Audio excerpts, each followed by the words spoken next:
All right. Hello, everybody. I'm Jim the GM, and we are here tonight, finally, with episode 21 in our Eotha Chronicles. I've got with me tonight Clyde and Jeremy and Caleb and Eric, respectively playing, well, let me see what order I did.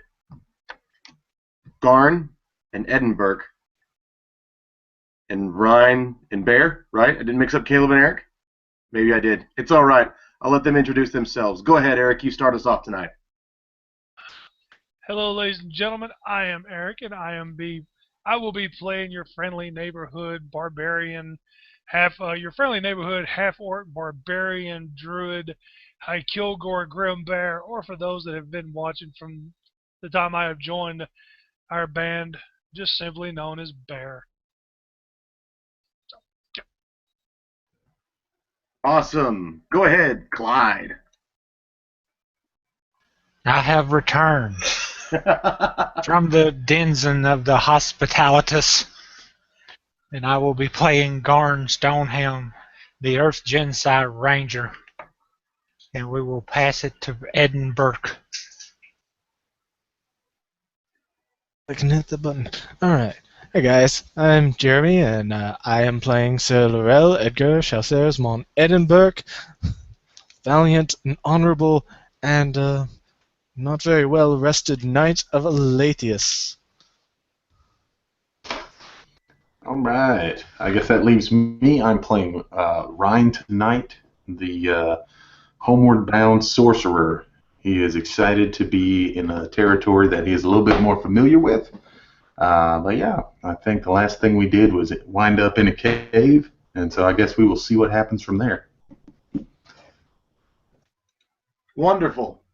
All right. So to give a quick recap of what happened in the last game, as soon as we wound up in the desert after Woad sent us straight here through power that's never been yet revealed to our party, Ryne, recognizing that he is in his home land, home country maybe, definitely his home desert, he immediately took off, and Bear turning into a hawk and summoning, or a giant bird of prey and summoning another to carry along, starts following him when at last Ryne finally realizes he might be in a place that looks familiar, but he has no idea where home really is. They had to make a decision whether or not to stay on top of the plateaus and go against any of those huge flying creatures they saw, or take their chances down 200 feet below on the sands. And they went for the sands and came across a seeming like a very large cavern entrance with two giant statues side by side. Our group ended up having to fight them, destroy them. One of them stepped back into the wall, the other being crumbled. And our group entered into this cavern. Gentlemen, as you've made it into this cavern, we have not traveled for much of the day yet. You still have lots of light left, but with this cavern, from where you're standing, you can look back out into the sands and see the shadow granted from the super hot sun that is blazing down upon this desert. You'll turn around, and behind you into this room, there's enough light that is bouncing off the walls of the rocks from outside and off the sand that where you're standing is lit all right. It's a good dim light for you, and you can see that it's been carved into intricate passages. It definitely looks like it has been hewn, that this is not a natural cavern. Well, any idea where we are, Ryan? Um,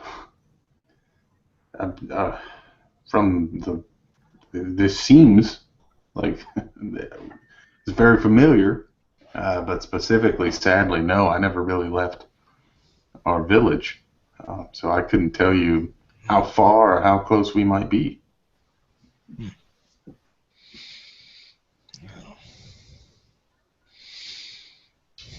Is this I know this might be reaching, but is this familiar to anybody?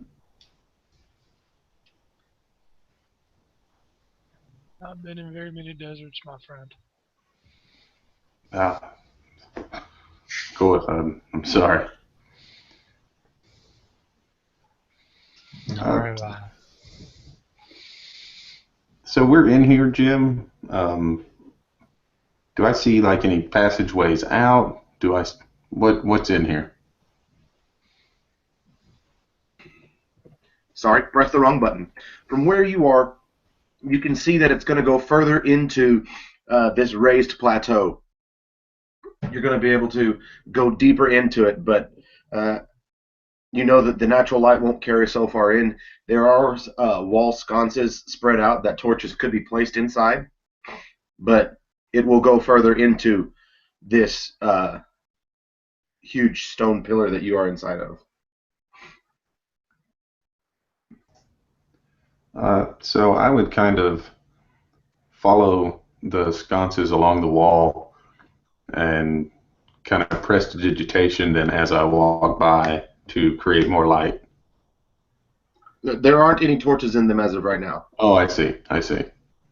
Well, let me see what I got.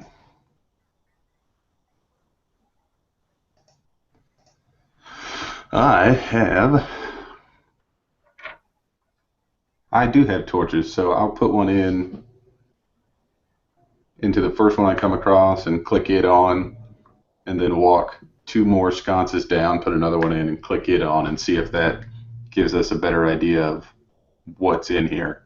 Yeah, by the time that you go to that second sconce, you've made it to an intersection of, an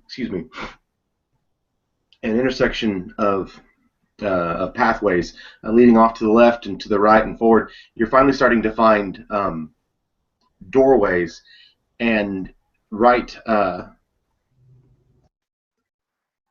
as you are going to put another torch into a sconce, you actually pass an iron gate that is up against the wall, as if having opened in front of you, or it is already opened. It's not opening, but it is up against the wall, as if it would open into the cavern or into these passageways.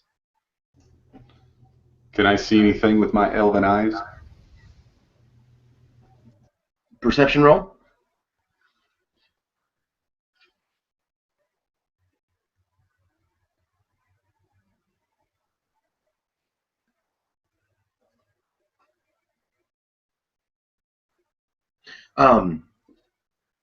You're going to get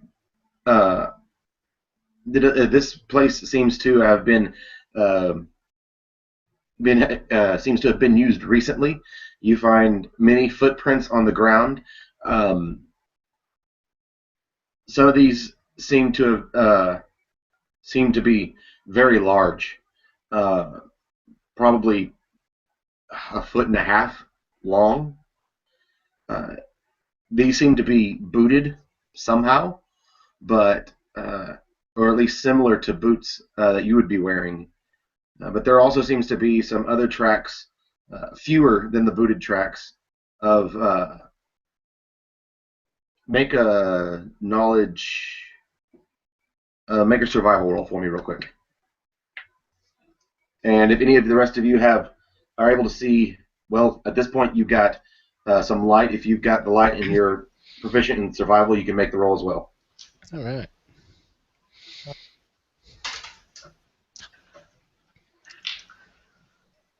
Survival. Survival.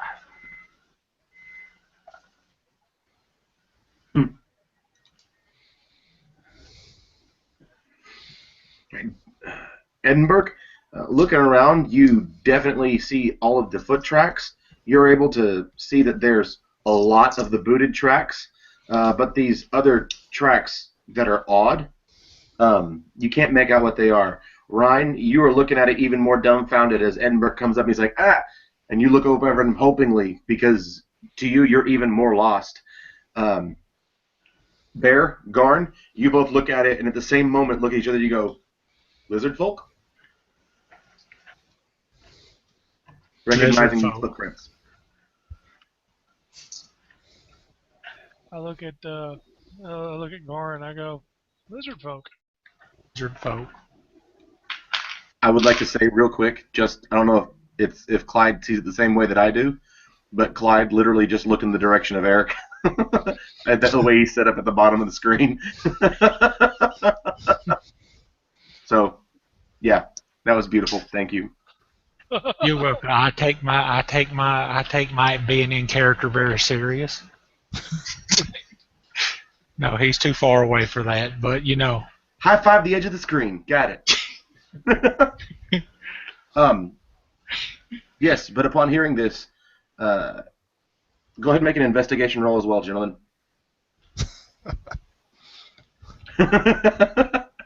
I love the laugh of hopelessness, Jeremy.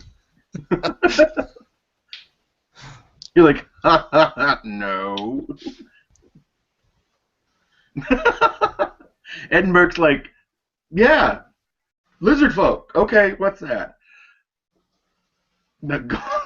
Garn, you and Ryne definitely realize that with as few as these lizard folk are, they don't seem to be any older. They don't seem to, or these lizard folk footprints, they don't seem to be any older. They don't seem any newer. They seem to have been in this passageway at the same time as these other large booted prints, to the point of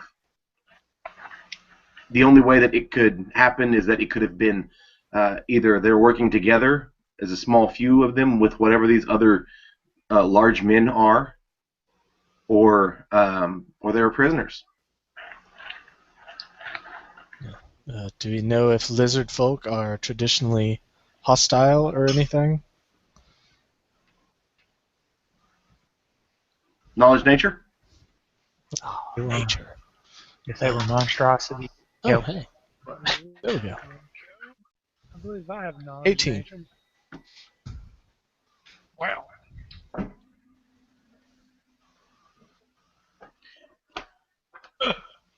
I know nothing of lizard folks. They're humanoids, not monstrosities. You know their tracks, apparently. Yes.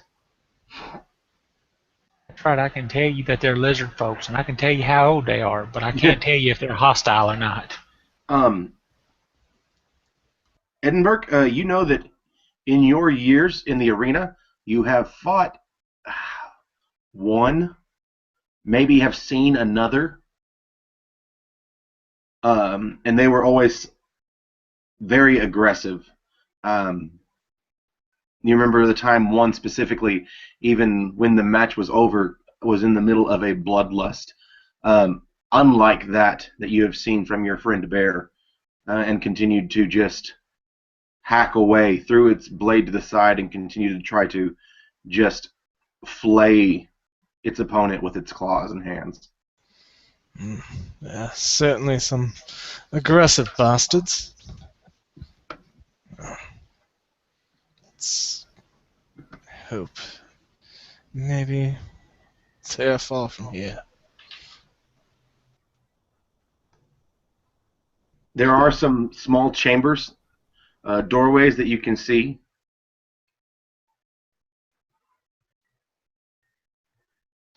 I say, just take it careful. I'm not sure if they're working together or slaves.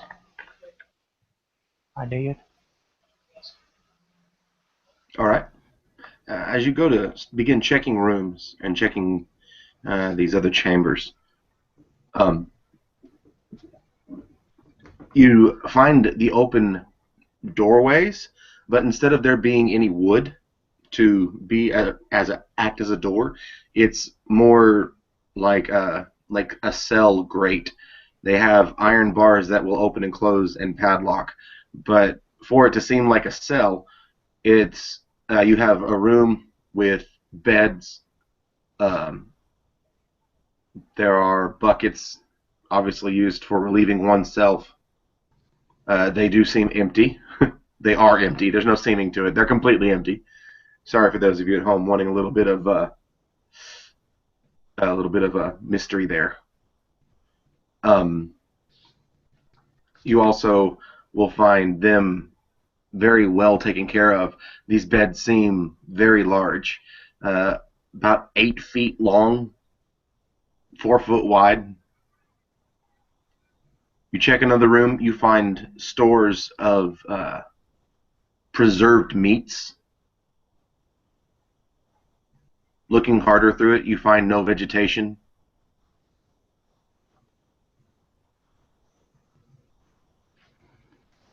Searching through the rest of the rooms, you'll end up finding that there is only one room that has a single small bed in it and just a single bucket, no other amenities.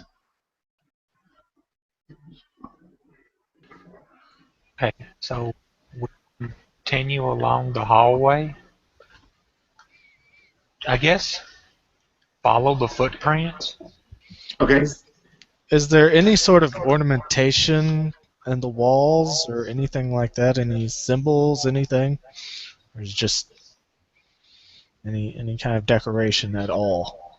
No decorations. Nothing of that sort. You continue looking through rooms, and you do end up finding a single room with. You do end up seeing a single room that has. Excuse me. That seems to be a crude, thrown together dining chamber with table that's just too big, chairs that are too large, bowls that are too big, stacked up against the side. On one of the walls in the room, you find a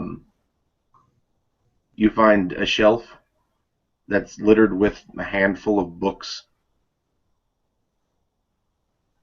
The books seem very large. What about the footprints in here? Is it both kinds, or is it one or the other?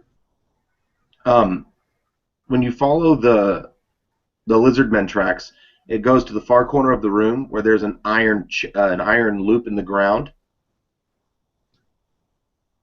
and the footprints for the lizardmen go straight there and straight back out the room.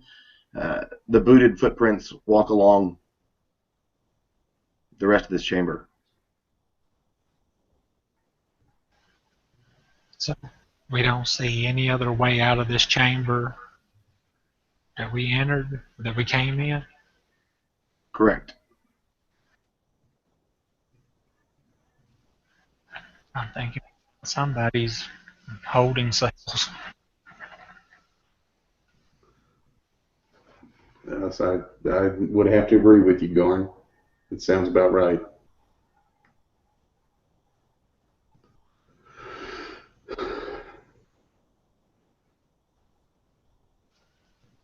What we did pass an intersection. Did there look like there was any other ways through those intersections, or was it just? Oh, I assumed. I apologize. I assumed that you guys were looking, just peeking in rooms, checking out what was going on, and I just gave you everything that you'll find. Oh, okay. Well then, yep, we pretty much found somebody's dwelling, I'm guessing. So do we go back outside and fight another stone man?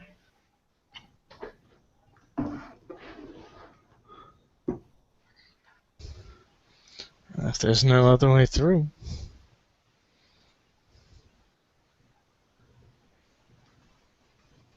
So Ryne will reach into his bag of tricks and pull out this little, I don't know, skin, I guess, probably a water skin. And he sits there and he pops the top and he takes a quick drink and he passes it over to Garn. Says, "It's hot out there. Make sure you got this." Take a drink and pass it to the next person.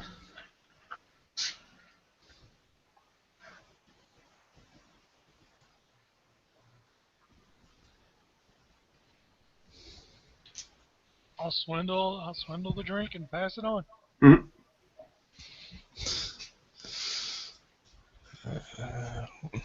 What's in this? If we were told correctly, I believe it's an endless amount of water. What? You cut out. An endless amount of water. Oh. Alright. Edinburgh wipes it off and takes a drink. Passes it back to Ryne. Bear kind of chuckles and goes, "I don't have bear cooties, thank you." Ryne stops it and puts it back in his bag of tricks.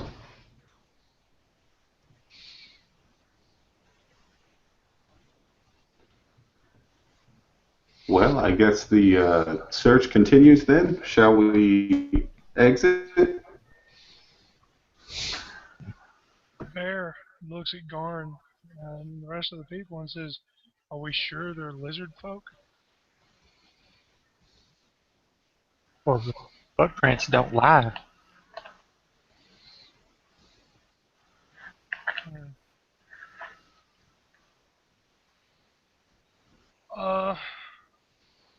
Bear kind of like takes out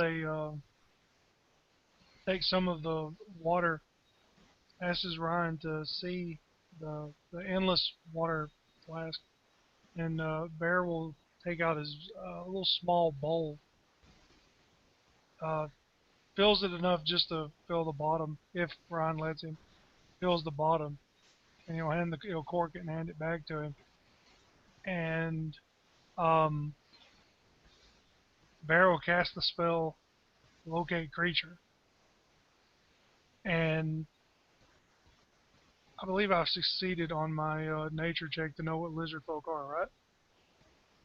When I rolled, I succeeded, didn't I? Okay. I just couldn't investigate. Um, and I will cast Locate Creature, and if they're within, I believe, 1,000 feet of us, no, I don't know exact location, but I know if they're near. I believe. Okay. Hold on. I had it marked. I had the spell marked anyway. Ah, there we go. Okay. So, it says, describe or name a creature that is familiar to you. You sense the direction to the creature's location as long as the creature is within 1,000 feet of you. If the creature is moving, you know the direction it is moving. The spell can the, uh, the spell can locate a specific creature known to you, or the nearest creature of a specific kind, such as a human or a unicorn. Uh, yeah. So long as you know, let's see, hold on, so I got lost in the unicorn. So long as you have seen such a creature up close, within 30 feet at least once. If the creature you describe or named is in a different form, such as being under the effects of polymorph spell, the spell doesn't locate the creature. Okay. The spell can't locate a creature if running water at least 10 feet wide blocks a direct path between you and the creature. Running water is not going to be a problem here. Oh, well, if there's running water, I'm gonna bet, well, they're either 1,000 feet away from us or there's water nearby, guys.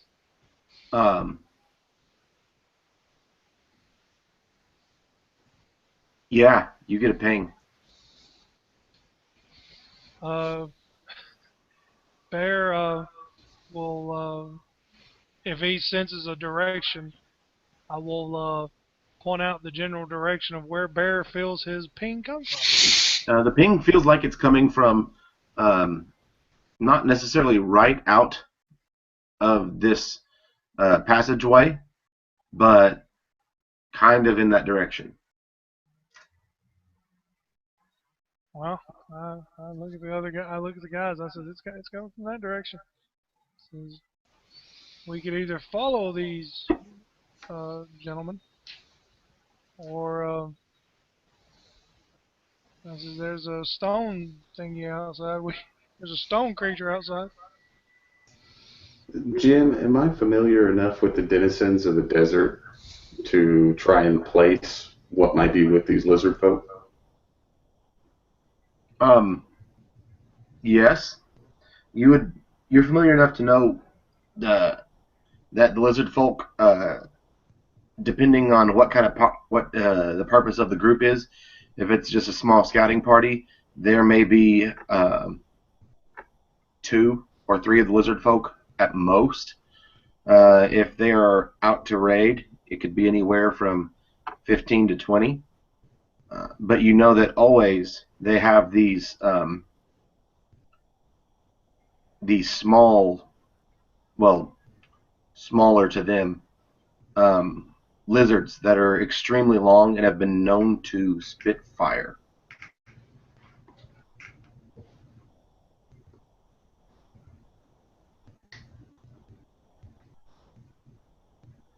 What about instead of the lizard folk, would I might be able to make out these larger booted prints and place them on something? Make a history check. While you're making that history check, Bear, you realize that this this creature is actually moving closer to the group. I tell the people, I tell my allies, I says, the ping is getting stronger and it's moving towards our general direction.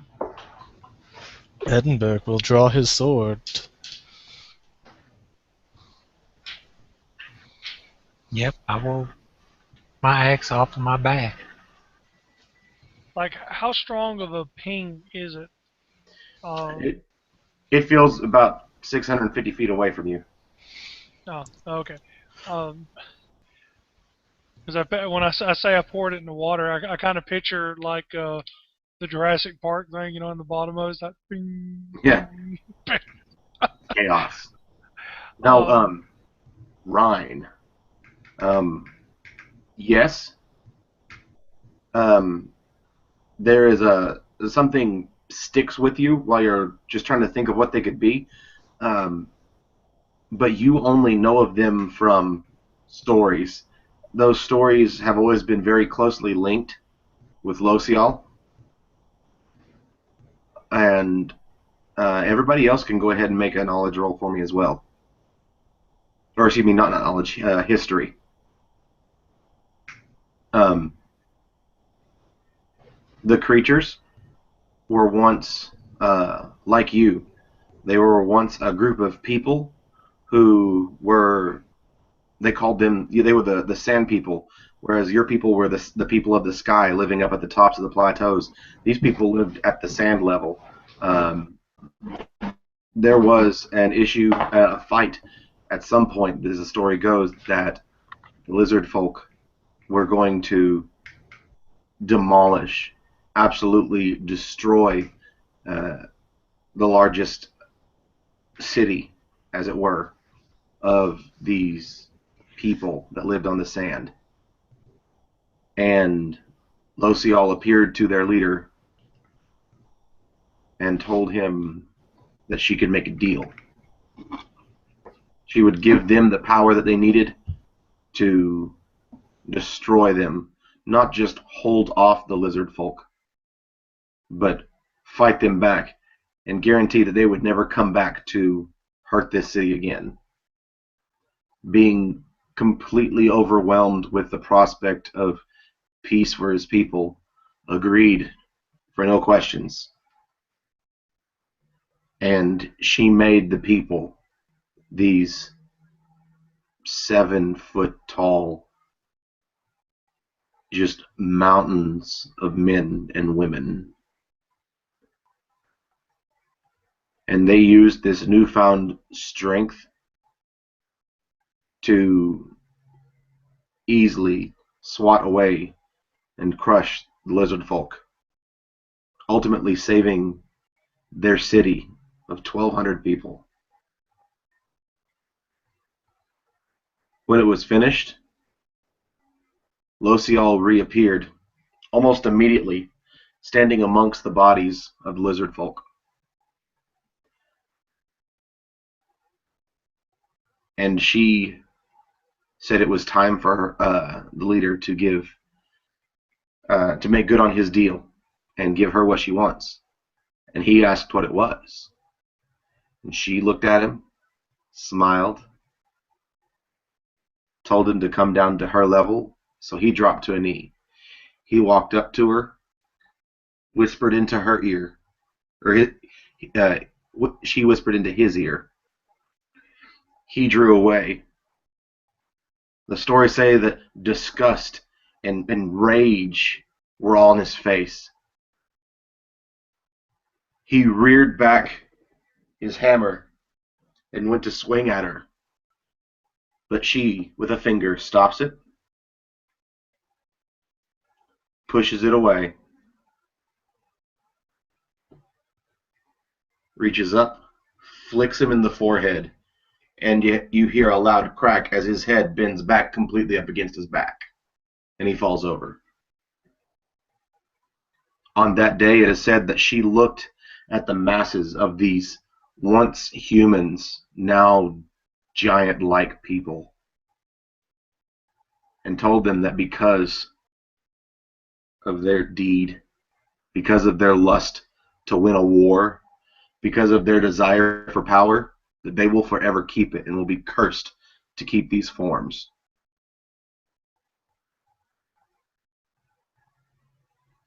It is said that after that time,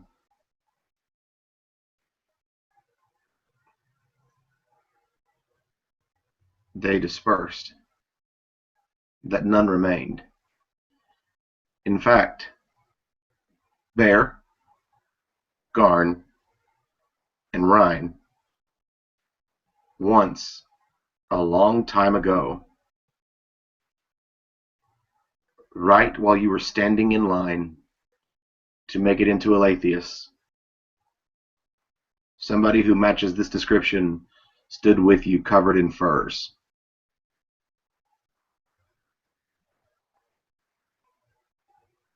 And even traveled with you for a day or two while you were in the city of Eotha.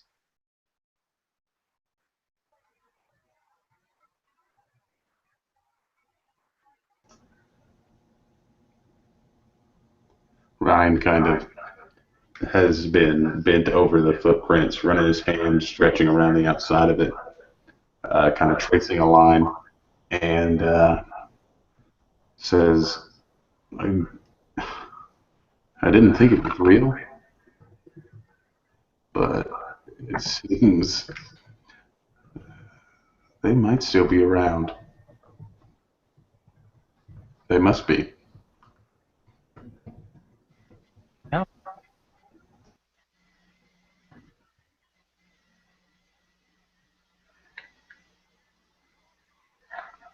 Bear says, because I think Bear referred to him as a mountain man, didn't he? Because if it's one of the people that I remember, when he didn't he call Bear brother? Because him wearing the helmet. Yes, that's right. Bear says, mountain man. Makes sense.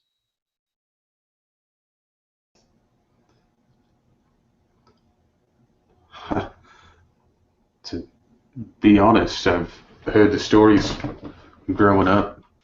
Forgive me, Laurel, Edinburgh. These giant men. There was one outside the city in Eotha before we ever actually gained entrance. A big man. I believe he sold some furs. But to be honest with you, in all my life, even living here, that was the first one I ever saw, and I had to travel thousands of miles to see it. It's hard to believe. Last I remember of seeing one of these, I was being taught the way of unleashing the inner animal, so to speak. Most people know it as rage, I believe. I call it a gift.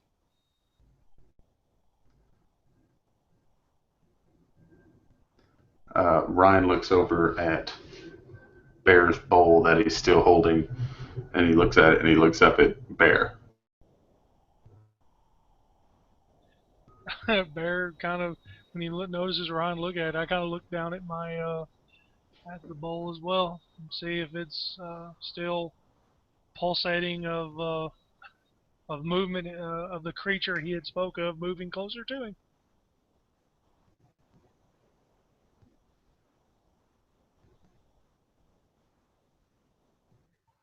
The story and the memories of this person from the past have made you almost lose your concentration on your spell. And for a moment, the blip has continued to get closer, and it's within about 300 feet of you now, still on the outside. I don't know because the spell doesn't really say if you can sense if they're like in like like directional like up down all that. Do does it feel like they're coming like from below or above us or It feels like they're at the same level as you are. Okay.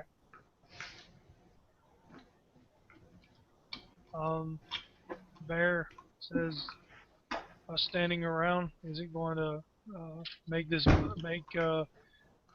make these bleeps or make this whatever is in here any you might as well go find it.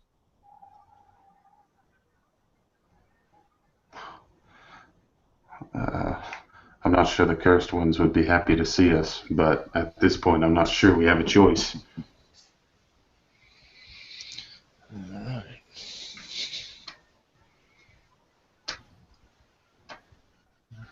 Have to make ready a warm greeting if they mean to attack us.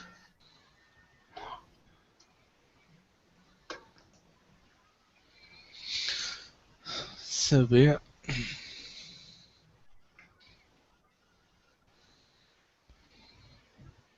So what I have right now, just so I can be on the right page with you guys, is you're still standing in the corridors, waiting. Oh, sweet. I thought that's where we were, where the corridors were.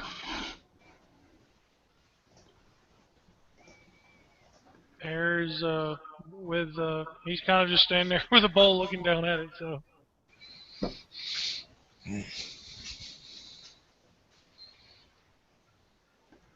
It continues to get closer and closer until it ceases to come toward you and starts moving to the side.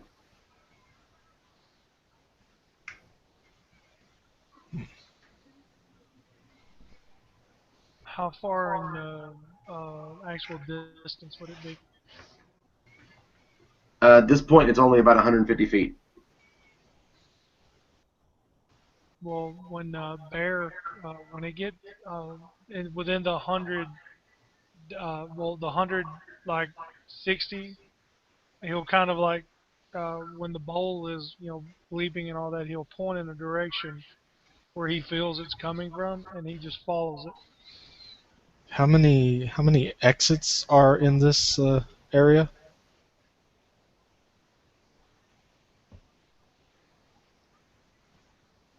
Uh, what do you mean exits? Ways out or ways in? One. Oh, okay. Alright. Well then. Shall we go make friends or other stone? At least then we'll know what we're up against. Bear, the movement has become very sporadic now. Only moving about 5 or 10 feet at a time, halting for a moment, and then moving quickly in the opposite direction, coming back in another 10 feet, moving forward another 20 feet, stopping.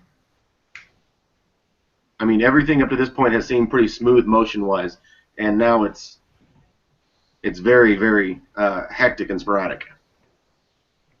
Bear says, given the nature of lizard folk, of what he has heard about lizard folk, I says he's either this creature is in combat because the way Bear would guess it would be, hectic moving because just from the way you described. Bear says, I believe either the scaleborn is either under attack or attacking something. So we might want to head in its direction.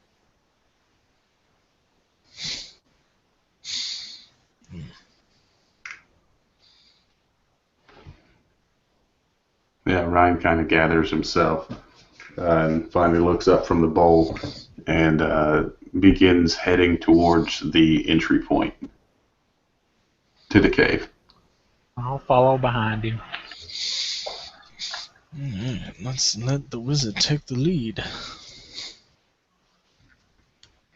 It's good to be the wizard. Edinburgh will follow. At hearing, let's let the wizard take the lead, Ryne kind of realizes that he's not real sure what he's walking into, and immediately begins to kind of float above the ground, and having cast fly on himself. All right, so you're moving closer, further and further forward.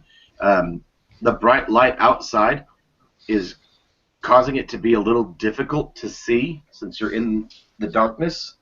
Oh, hold on.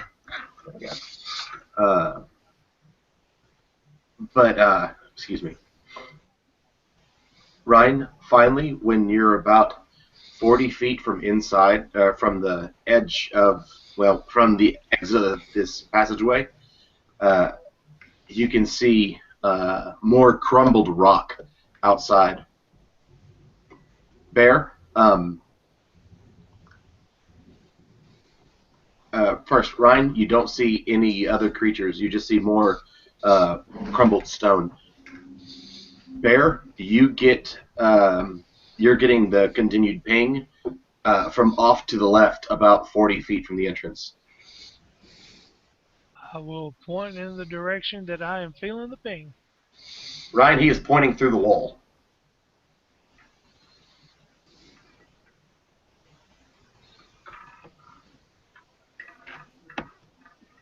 Okay, but towards the left. So I will fly and position myself towards the right side of the door and try and see if I can see out the door to the left if there is anything. Okay, roll a stealth roll for me.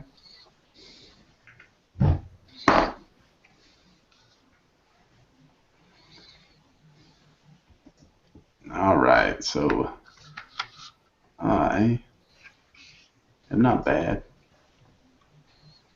I just clicked the wrong thing. I got an 11. All right. As you are moving up quietly to take a peek, you see 3 lizard folk that are hunkered down, that are obviously You can see that they're looking at some sort of tracks, and they look up and they see you. Roll initiative.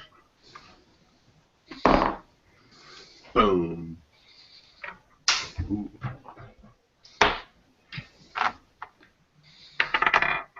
Oh yeah, this is gonna be bad.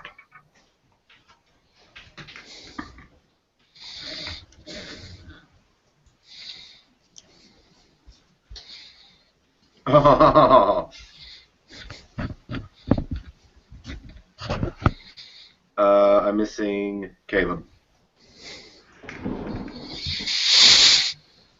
Oh. Okay. Fine. I see how it goes. So we'll be starting with Garn. Okay. You're right now. The way that you've got it set up is that since Ryne was out front seeing, you know that something is going on based off of just Ryne's initial when he sees them, and that he realizes that he's been seen. And you're further back. How far back behind Ryne would you have been following him so that he could keep stealthing? Oh, I would about 10 feet. Okay. Yeah. Sure how far you have to do to let them have stealth, but 10 or 15 feet.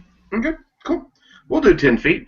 They are 40 feet away from the passage, and right now you can't really see them. And to get the angle on it, Ryne is about 15 feet away from the mouth of this passage. Okay. So I will move up. Yeah, I'll move up 15 to where Ryne is. Or under Ryne. I think he 10. Okay. Real quick, Caleb, what do you mean by that? If I was elevated and forward,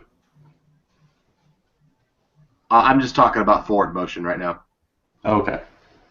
Okay. As far as the separation between us, he wouldn't necessarily, like, I could be 10 feet above him, but if that could be pretty stealthy in that situation, you know.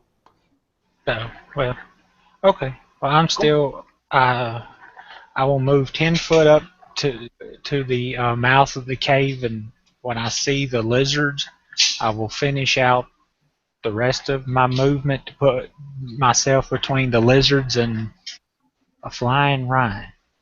All right. When you actually leave this cavern and come out, you actually see that there are two more creatures that seem like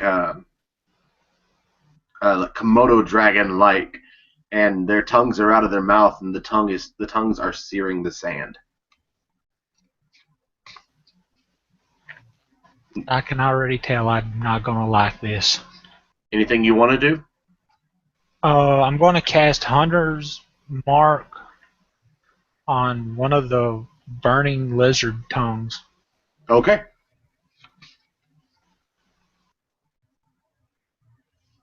Bear.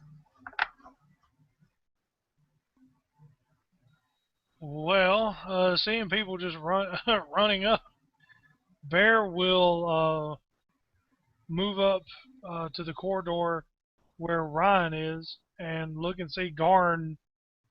Garn entered the room, entered where they're at, right? Actually exited the mouth of this cave, of the cavern.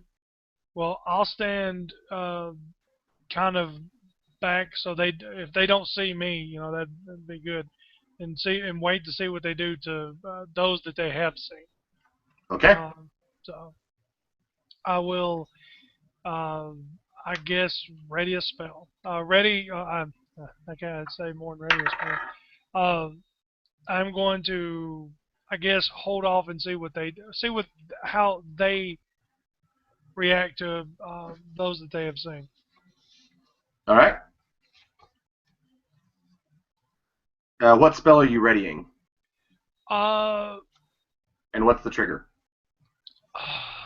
I would say I'm going to considering it would be more of a quickened like spell, I'm going to ready healing words, and the trigger is when Garn takes damage. Okay, cool.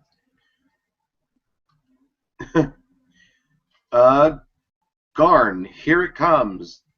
The two lizard things that are sitting low, going on all fours, they are both going to attack you.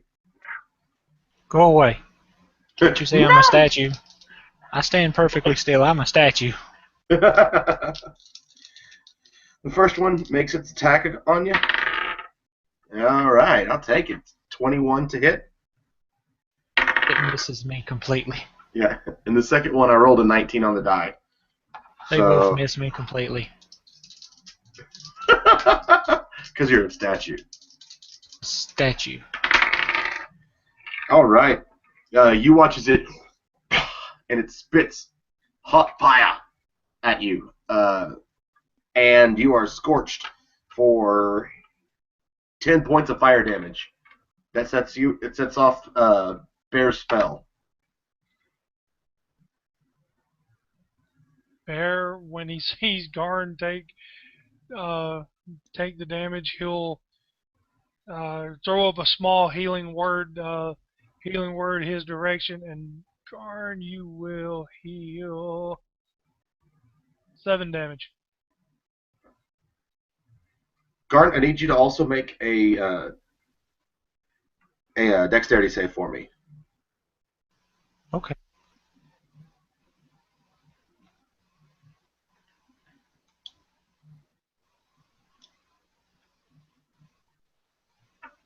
$16. All right, you're fine. The next amount of damage that you take is... All right. Rolled well for that one. It's going to be 13 fire damage. I need another dex save.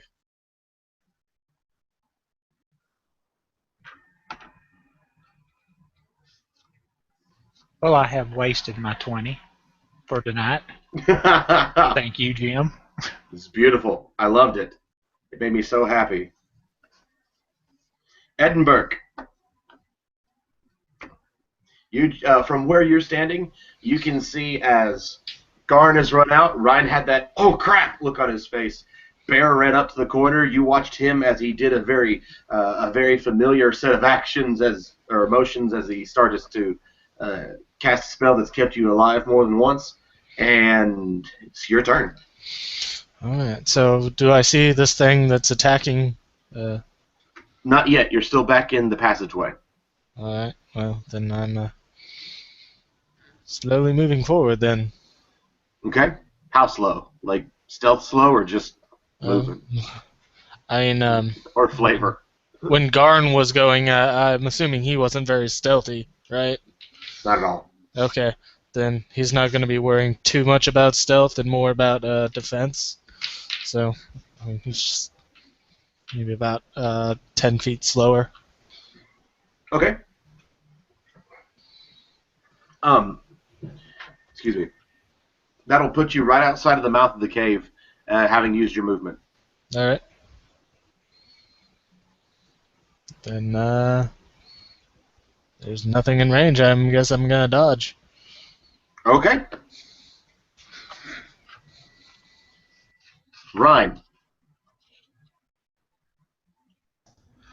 From where I am at, can I see more than just the lizard folk? Do I see the Komodo dragon things? From where you are, you haven't seen the Komodo dragon things yet. You've just seen the proof that they're there by the fact that Garn, who you can see, has been attacked. If I fly lower and back away, would I be able to see them?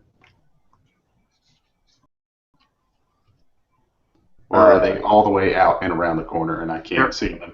Okay. Komodo dragons are all the way out and around the corner. The scale folk have been, or scaleborn are out as well, but they're more within the line of sight while you're still in passage. Cool. Then I'm going to rear back and magic missile what I can see. Okay.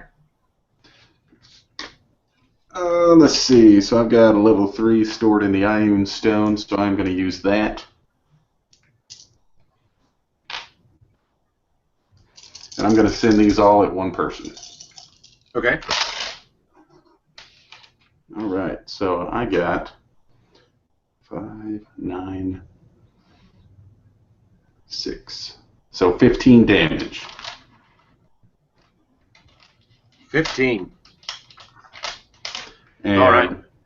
at this point, I would like to move, and I would like to fly out of the mouth of the cave, and still flying. I guess what I've got 60 feet of movement. So how much would it take to get out of the cave? You said you were staying 10 foot back. Okay, so it would take 10 feet to get out, and then I would fly another probably 30 feet, but still maintain the 10 feet off the ground. Okay. 30 feet, which direction? Out. Let's see. Let's go out and to where I'm now perpendicular to where it would take them to walk into the cave. So if they walked out and turned left to fight these things, I flew out and turned all the way around. Okay. Gotcha. So now I should be able to see everything, Yes, you can see all of it now. as well as the entrance to the cave. Yep. Yes. Making that effort, you see that both of the statues lay waste on the ground in chunks. And it's the scale folk, Scaleborn.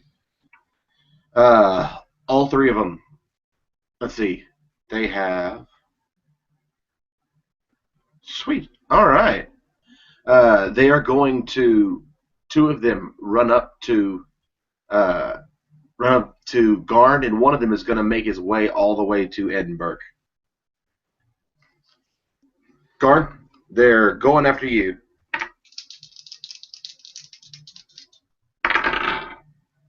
The first one makes 2 attacks with its claws, and With the second attack from him, I add 4 to my armor class because I have what is that?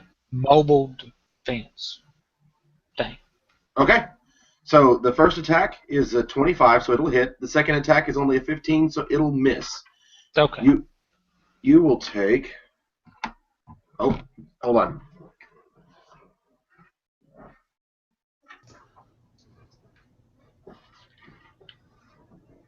I was short 1 die. All right, you're gonna take. You're gonna take 5 slashing damage and 7 poison.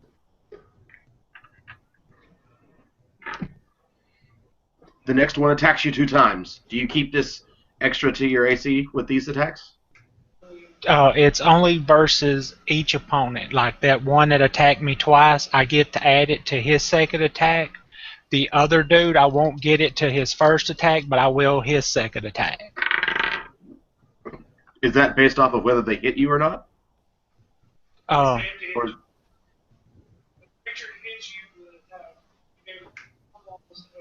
yeah, well, if okay.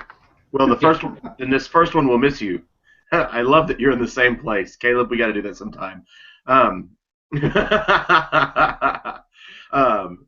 The first attack will miss you. The second attack coming up is a 17. It's right on your AC. he misses me, I'm a statue. And this will be 7 poison and 9 more slashing. Edinburgh, one comes running all the way up to you and has no more movement to be able to do anything to you. I give him a look of absolute disappointment in the decisions he has made with his life. Guard, you got 2 of them on you. Oh, I thought I had more than that. I thought the lizards attacked me too. No, they're spitting fire at range. Oh, okay. Well, how far away are these? How far away are the lizards? The spitting lizards. The spitting lizards are another 30 feet away from you. Okay, so, all right then. I'm going to whirlwind the 2 lizards that are in front of me. Go for it. I have to make an attack against each of them. You are a terrible disappointment to your mother and me. 21 for one, and 20 for the other. Oh, yeah, both of them hit easily. Okay.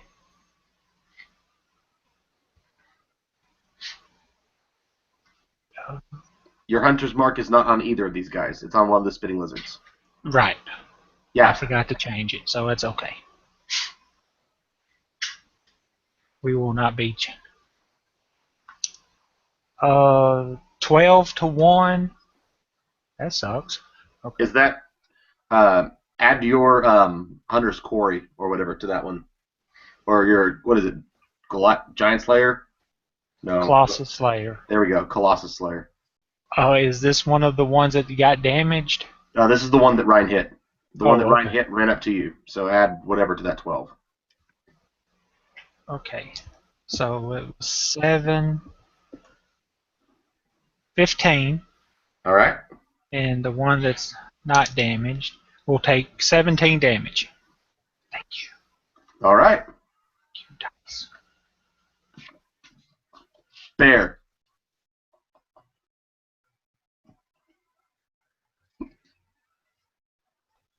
All right. So, seeing that these, let's see, so I don't have visual sight of these lizards, right? From where you're standing, because you're able to see Garn, you can. No, you said you went right up to the edge, didn't you? Yes, I was like right at the edge of the door. Yeah. Yep, you'll be able to see all of it then. All right. Considering I do not wish to break concentration. Quick question though about the blimps. Does there feel like there's any more lizard folk in the general facility? You're only picking up one blimp, Okay. and All it right. seems to be coming from from one of them that is on Garn. Ah, okay. All right. Well, that's cool. That's cool. All right. So what I am going to do, I am going to conjure me a sphere of fire with produce flame, and I am going to fling it at one of them. Okay. Hold my fire! Hold my fire! Which one are you flinging it at? I'll fling it at the one that that's on Garn. Okay. 24. You hit. Damn good. Damn good.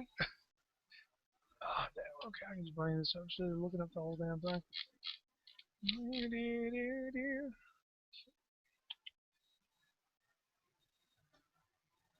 Okay, so it's 3d8. Okay, good. This is good. This is not a disappointment to the mother and me. Okay. And he takes 13 points of damage. All right. As you watch it go flying through the air, you hit it square on. You are like, yeah, you feeling good about it. It reacts as if nothing happened to it, and it looks completely unscathed. Well, you know what? I look at him and go.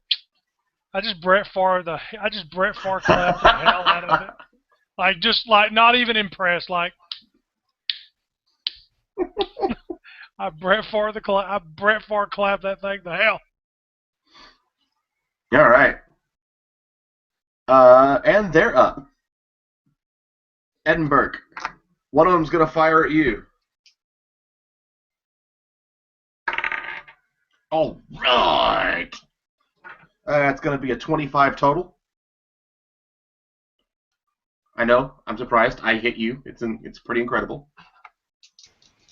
I am dodging. Oh, we haven't come back around. I have disadvantage. Hold on. That one was a 20, so the 18's dead. Ah! Thank you. You have done to me what I have done to Clyde. I need you to make a dex save. As it hits you, you watch as this one explodes and spans out, even engulfing the other lizards, who responds as if nothing is happening.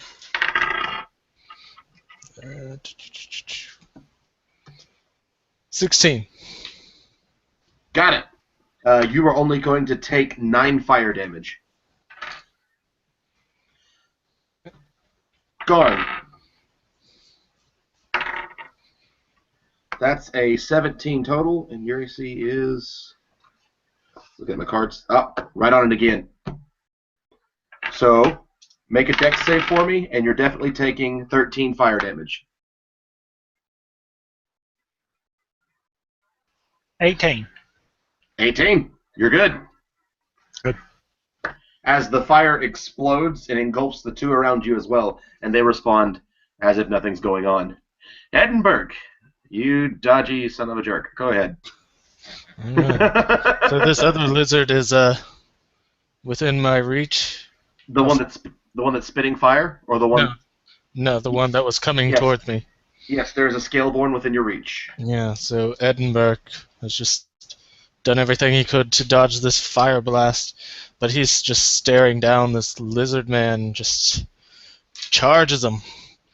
I've killed 1 dragon this week. You won't sound so impressive. Alright, I got a 27, a 25, and a 19 to hit. Yep. Alright.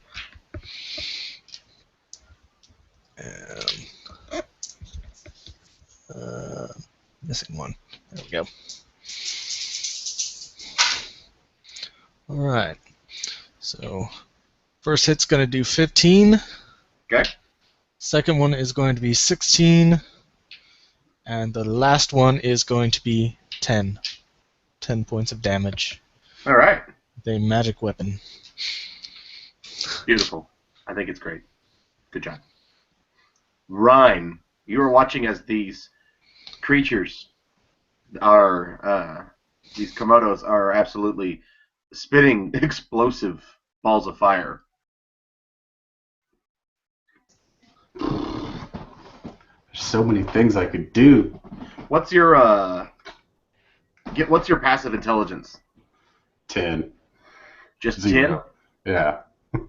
What's your passive history? I might actually have points in that.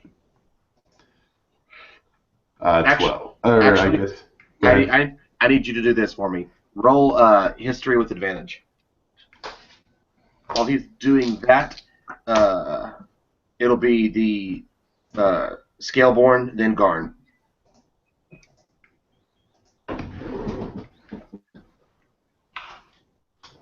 All right. You're very familiar with these creatures. The Scaleborn that use these kinds of Komodos are one of the big reasons that that your specific clan found it too dangerous to live on the sands. Fire has been growing as such a large deal to you, and your knowledge of them. When you see Bear throw his fire, you see it doing nothing. You see that the Komodos spitting their fire, it's doing nothing to the lizards as well. A part inside of you begins to well up. You have images of them having crawled up the sides of the plateaus, chasing down your people, and you lighting bridges on fire.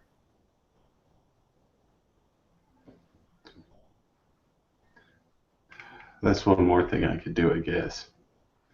FYI, spellcasters are just confusing because they give you too many options.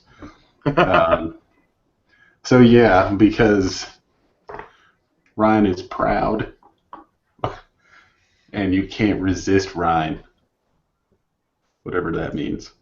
I am going to reel back and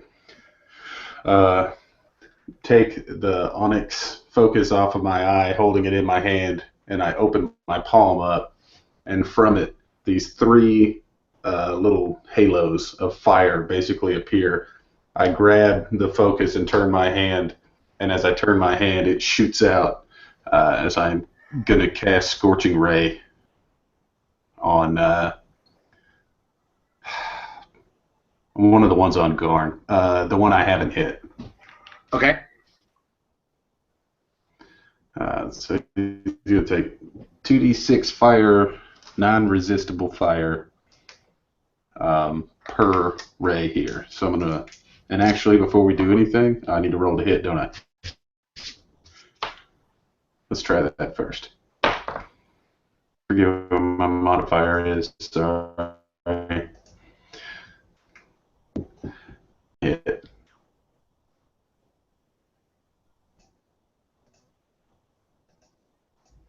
Hello? Hello? Does a 21 hit? Yes. I'm sorry, I didn't hear the number. Oh, sorry. Do I need to, since I'm aiming at one target, do I need to roll 3 different attacks? Yes. I'm going to Tides of Chaos this one. Okay. And that's going to give me a 25. And then the last one is a 19. All right. All 3 will hit. All right. So the first ray does 10 fire. Second ray does 12 fire, max damage. Last ray does 5 fire. So 10, 12, and 5. All right. You watch. You're all able to see as his fire comes out of nowhere, and the Scaleborns respond to it with sheer confusion, having never felt this pain before in their eyes. Gentlemen, the one that's been hit, you will have advantage to attack. And that will bring us to them. It will give him disadvantage to attack. So I am going to get a little bit closer to the 2 spitting Komodos. You said they were further back? Is that right? they're further behind. Garn is in between you and those Komodos. All right, so what I would actually probably like to do then is I would like to fly, raise myself up so that I'm 15 feet in the air. How tall are these lizard or scaleborn? The Scaleborn are only humanoid size. Okay, cool. Then I'm going to be 15 feet and pretty much right on top of them.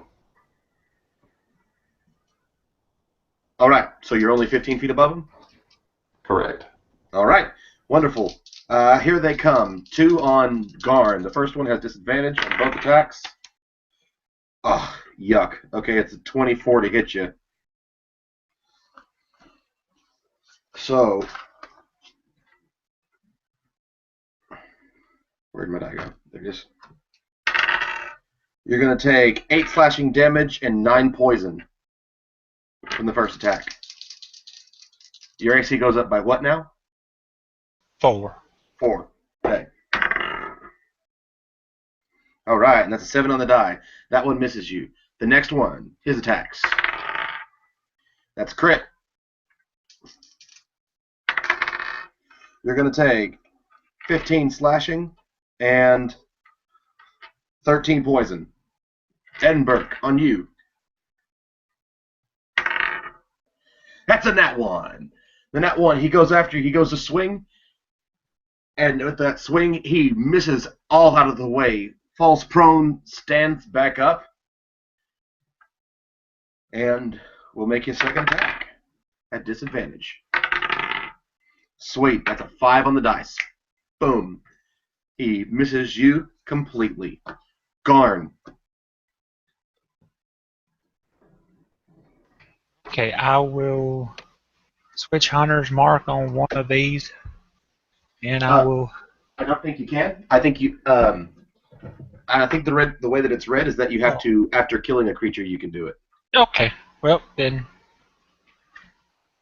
I will attack the lizards again. All right. There is one that is currently struggling to attack you. That Ryne hit with his flames. Okay. Let's see.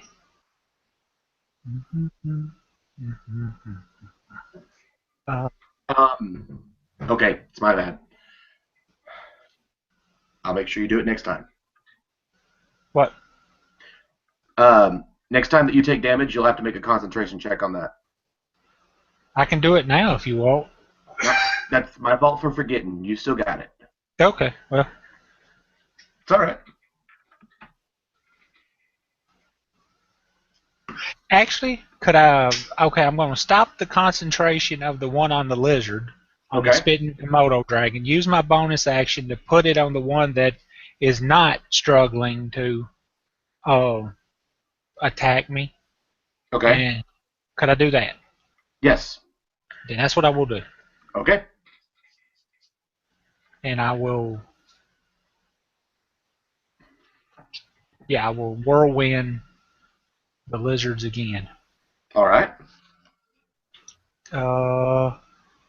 14 Yep. and 14 again. Yep. That'll hit again. Okay.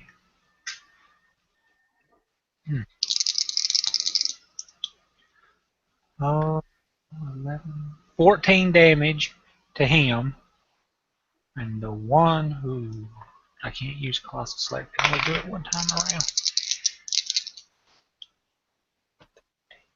16 damage to the other one. All right. Anything else? No, I don't think. All right. Could I switch into? I don't think you can switch. Could I go defensive? Now But you have to use your action to do that. okay, then nope. I'm done. All right. Bear, you're up.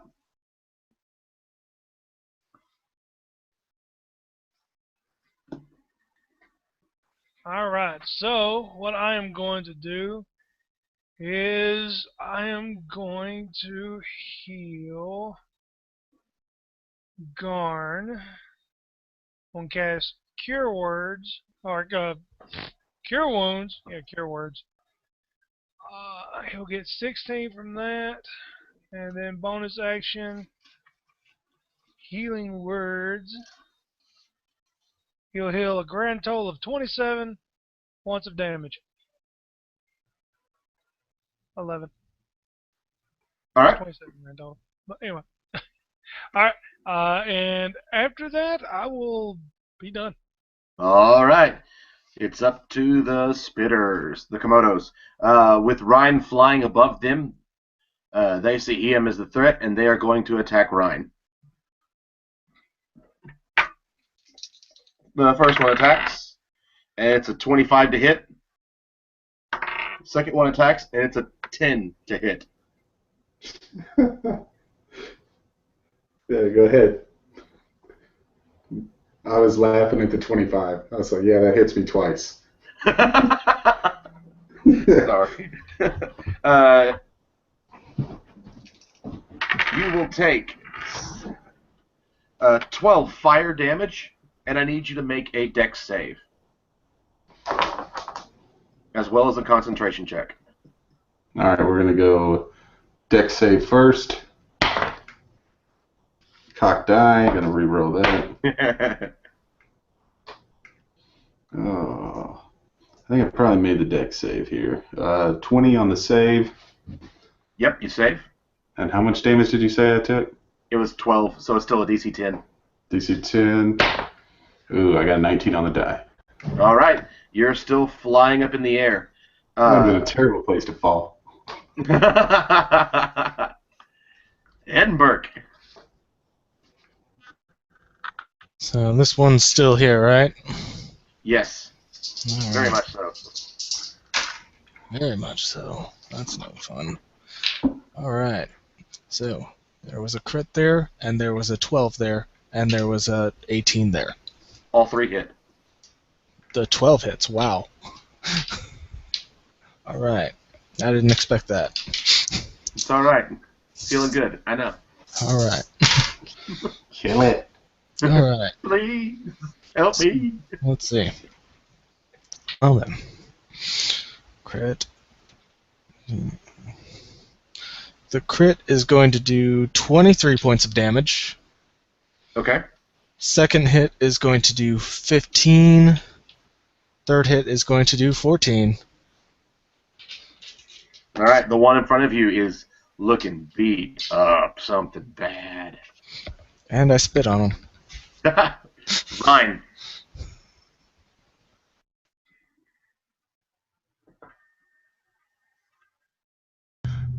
Sorry. I apparently am still reeling from the hit.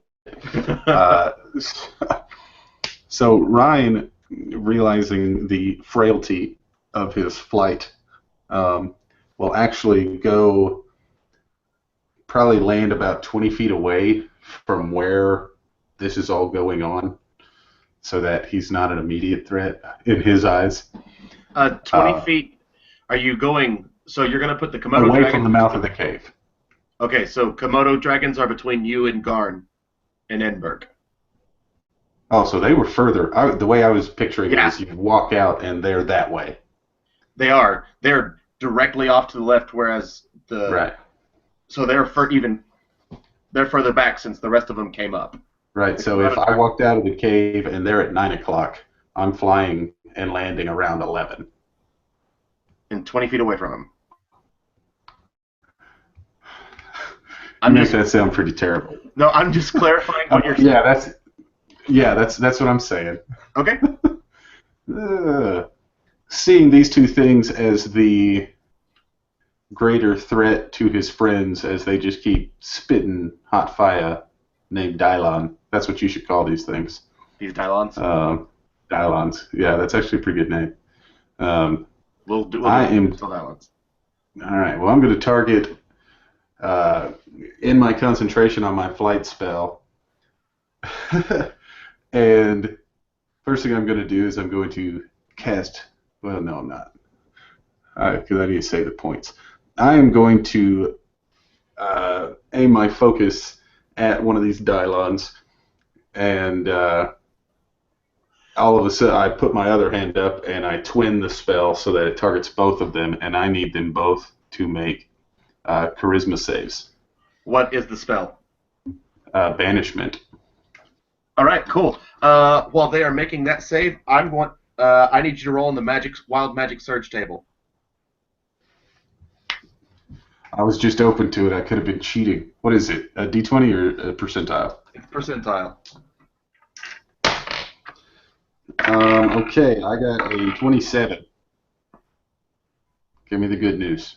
For the next minute, all your casting spells with a casting time of 1 action have a casting time of a bonus action.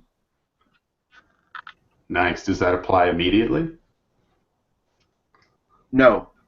Okay, so it starts next round. No. This spell counts as an action still, Right. But now you can use your bonus. Right, but I could only use it as a cantrip anyway. Right. Cool. So, well then, great news. I'll get to cast that spell I wanted to earlier. Okay. So yeah, they need to make charisma saves with the with the DC. One has a 19 on the die, the other has an 8. So one's gonna make it, one's not. Okay, cool. Well then, the one that did not make the spell vanishes to another plane of existence. If I maintain for the length of it, and it is not from this plane, it disappears for good. All right. And as the bonus action, I will cast Gust. And even though it's not windy and the sun is just beating down on everybody and it's dry and awful, Ryne and his now shoulder-length hair and his beard that's beginning to grow out and his clothes are waving in the wind very heroically. I want to use a bonus action to make myself a badass. Just saying, they'll see you watching. Well, the only way I was going to do it before was to spend sorcery points on it, and I couldn't justify that. But now that it's a bonus action, it's cool. You also, because of that, you also have your Tides of Chaos back because I made you do that. And it's the Scaleborn. It is the one on that was at disadvantage is no longer at disadvantage. His 2 attacks on the Goron. One's got a 2 on the die. The other is a 25 total. So, Garn, you're going to take 9 slashing and 6 poison from the first attack that hits you. His second attack misses. The other one goes to attack you. I've got a 22 on one and a 15 on the other, so the 22 will hit you, and you're going to take a whopping, as he swings at you crazily, 7 slashing damage and another 2 points of poison. On Edinburgh, he has 2 attacks. All right, the 13, total, 20 is going to miss you, but the other one's a 19 on the dice, so it's going to hit. This has been the most dangerous fight for you so far. Well, the dragon probably hit more or less often, but did more damage. This one's hitting more often, but nothing huge. Is 7 slashing damage and 4 more poison.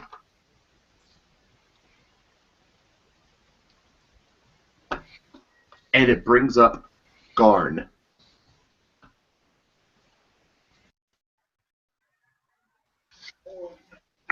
Alrighty. Yeah. I'm going to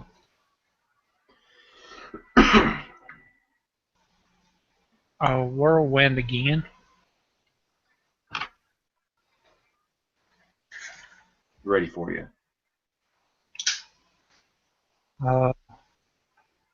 19 Yep. and 18. Yep. Okay. These guys are pretty easy to hit, thanks to Jeremy's roll of a 12. We found that out. 17 to him. Okay. And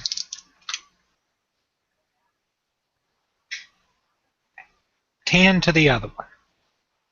All right. You are holding your own, beating these guys to a pulp. Anything else for you? No. All right. I think healing actually takes another action I can't do. Okay. No. Bear. Speaking of healing, Bear, you're up. Speaking of our local neighborhood half-orc barbarian that hasn't entered a fury in a while, I'm going to activate the healing staff and smack Garn over the head with it. I finish you off. Yeah. So anyway, so I'm going to expend said charges to heal Garn. It's the reverse of a paladin smite, people. I will expend. Let's see, what is it? Let's see what it's got. 10. All right. I'll expend 5 charges, Garn. This is all for you, buddy. Well, Garn, it wasn't as much as I would like to heal you, but you regained 23 life. Be healed!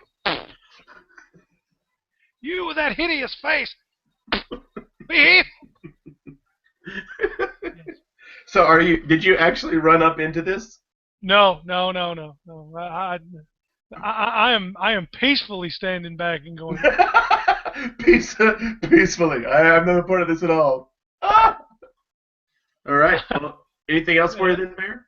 And I'm going to bonus action. Wow. Healing for 8 more. Yeah.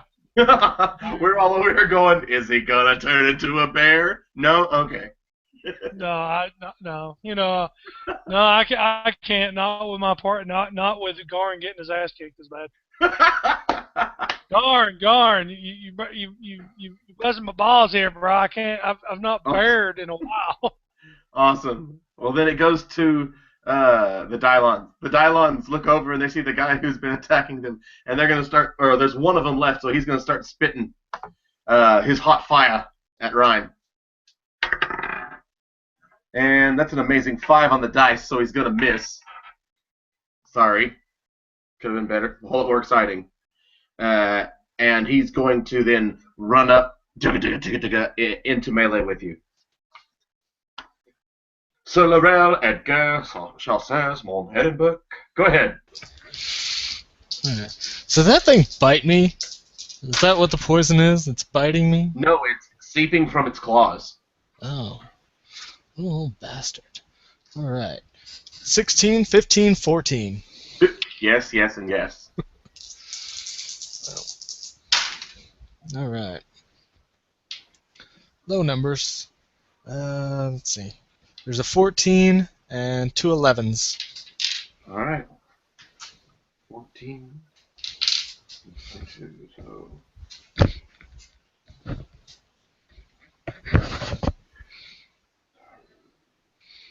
right, tell me how you kill it. Alright. So this thing is just clawed Edinburgh, and he's not too happy about that. And he just smacks it with his shield and just runs his sword into its gut, and then just smacks it down into the ground with his shield, just crushing its head. And he just stands up and just begins walking forward towards the rest of the fray. All right, which fray? The fray that spits hot fire that moved toward Ryne, or Garn, who's going toe to toe with two of them? I just meant the general fray. All right, go toward the general fray. Yeah, the general fray, just shouting, keep one of them alive! Ryne, you're up. Just one. So is there any way for me to get the remaining, two Scaleborn and the one Dylon, and say something crazy happened and I lost my concentration and the other Dylon appeared? Is there a way for me to target all of them within a 20-foot radius?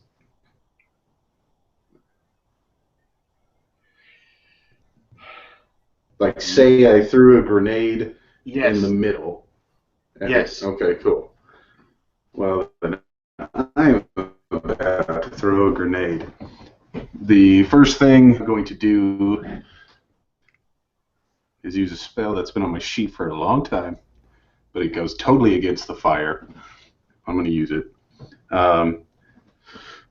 So his hand's still up and the wind kind of blowing at his back.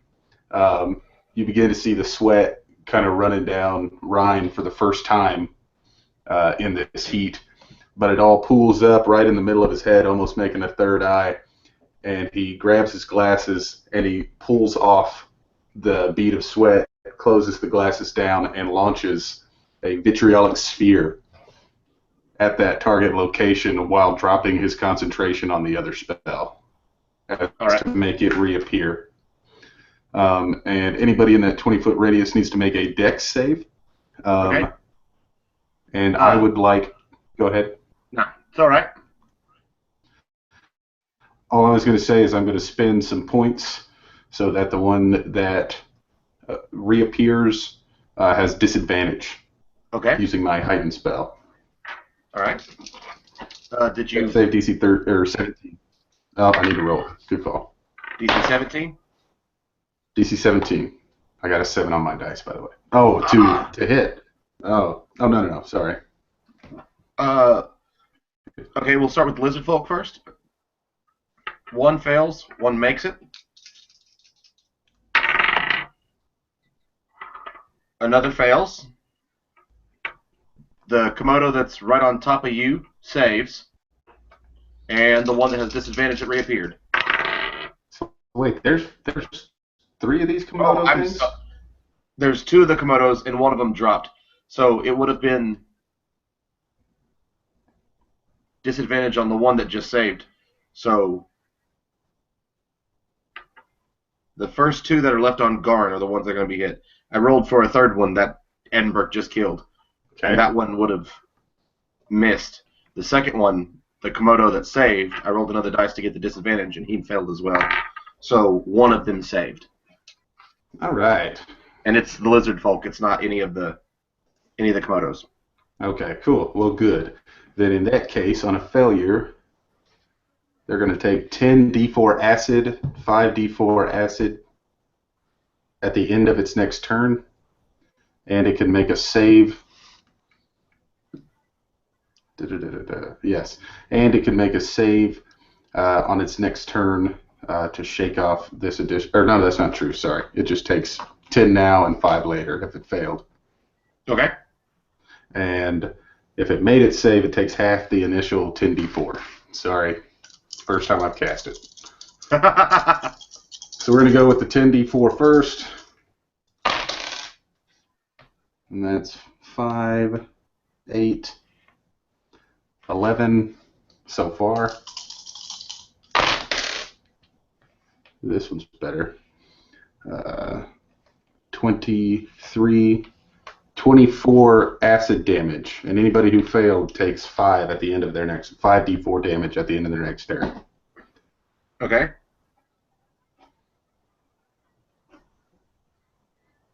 All right. And that was actually a bonus action, wasn't it? Yep. All right. Well, then in that case, I am going to, on this thing in front of me, and if it's a medium or smaller creature, is it? Yes. All right. It needs to make a strength save or be pushed 5 feet away from me.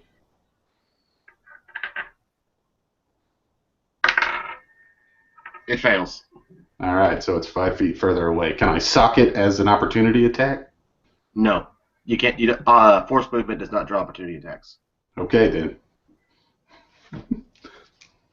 All right. So after I do that, now I would like to move away from this thing.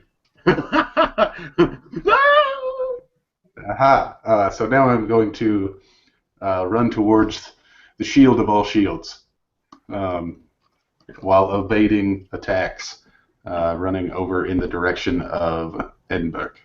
All right. Garn, you got 2 of them still on you, and they just got hit with something you've never seen before. Okay. Going to whirlwind again. Yep. When it works.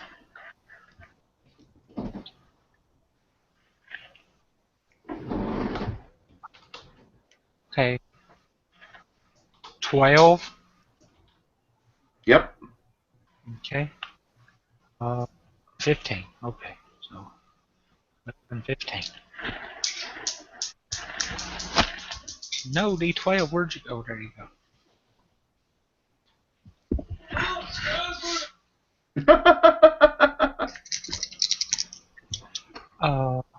13 on one.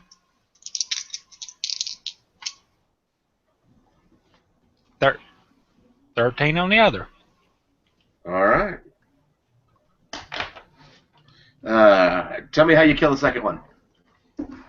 Well, when I cut the other one, I plant my axe firmly between the snout or the head of the other one and split his skull open, revealing his gray matter or lizard matter, whatever it is.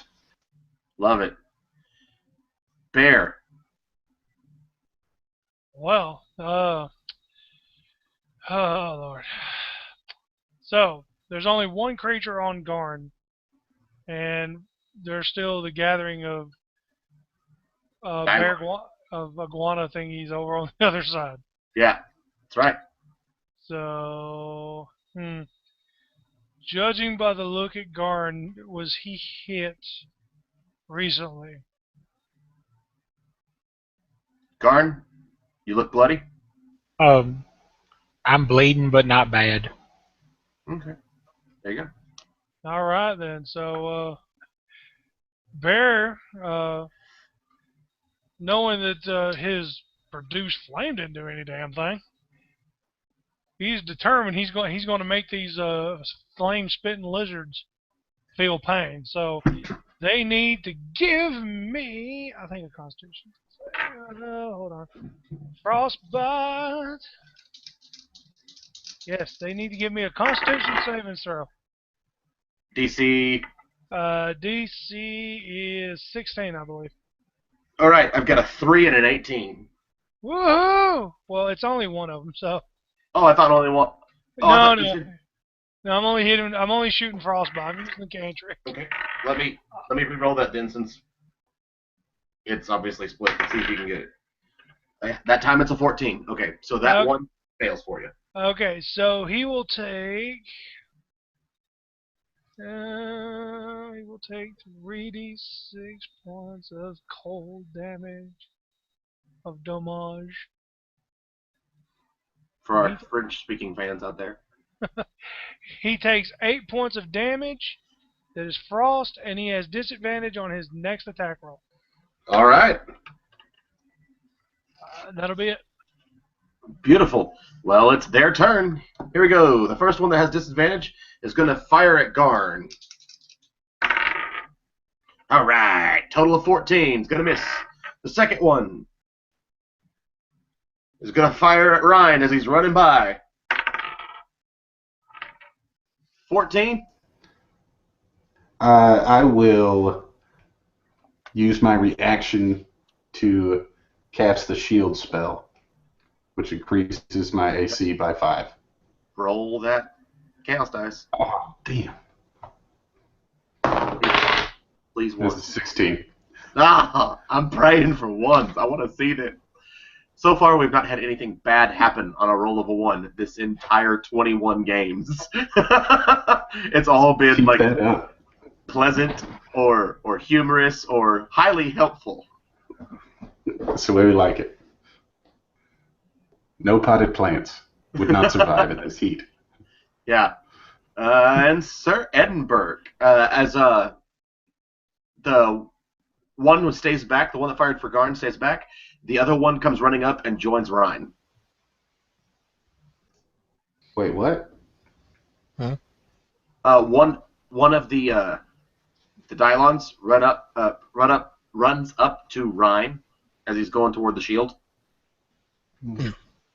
And the other one stays where he is and is continued focused on Garn. So, are all the lizard men dead? There's one lizard man left Alright. and 2 Dylons. Well, suppose I should keep Ryne alive. So I'll attack that thing. I just see Ryan run over. Hey, buddy! Alright. Point over his shoulder. And by over his shoulder, what we really mean is that there's this problem of there's a Komodo dragon chasing him down now. Alright, I got a 24, a 28, and a 19. What are we attacking? The Komodo that's attacking Ryne. Ah, gotcha. Yes, all 3 will hit. Alright. Alright. Got a 15, a 15, and a 14 for damage. Ooh, it hates you right now. Well, I hate it Absolutely. too. It interfered with my plans. I hate it back. Just Not much. having to kill anything today. Ryne, you're up, and it's right next to you. Already back to me?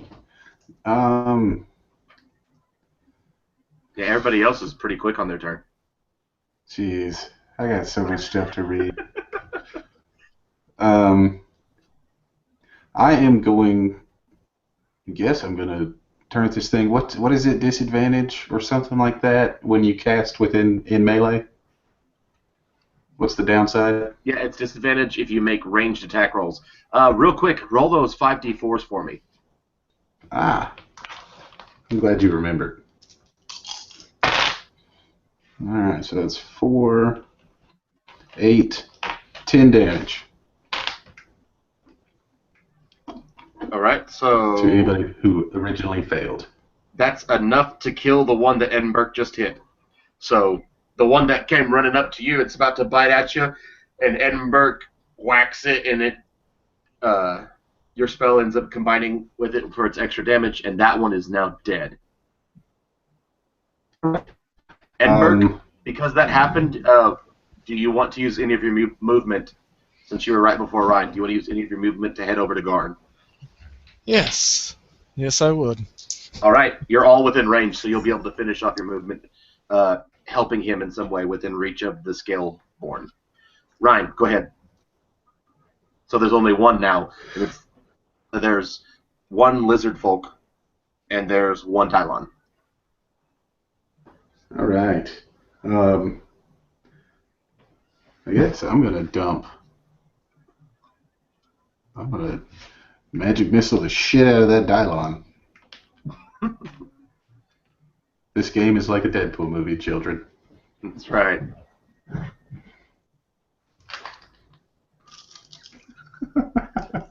Sorry, reading chat.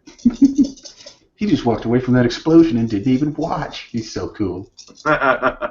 Inspector 5. All right, so we're going to go 3, level 2, 3, 4. Yeah, we're just going to do level 4. Magic missile, all of them aimed at the Dylon. Gotcha. All right, so we've got, ooh, this is a good one. 12, 13, 18 plus 6 is 24 damage. All right. And that was a bonus action, correct? Yep. Chaos dice. God. That's an 18. I should make a martial character. And use that chaos dice. All right, so if that's my bonus action, then I am going to make a good old firebolt attack at the target as well. Okay.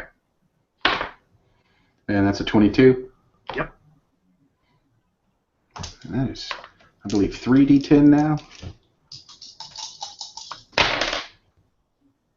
All right.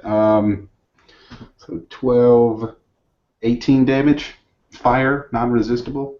Tell me how you kill it. The only way Ryne knows how, with fire. All right. We're basically, he's winding back another one of these spits, and the firebolt lands right in his mouth, and he has to swallow his own spit, and it basically kind of makes him burn from the inside. And we come to the next. Excuse me. We come to the next Scaleborn, and as it's sitting there fighting, you watch as it just falls over dead on its turn from taking the 10 points from Ryne's spell. Oh. Damn. I wanted to keep one of them temporarily. You're out of initiative. On that note, let's go ahead and take a 5-minute break, guys. Okay. Okay.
For those of you watching at home, it probably ends up being like one of us.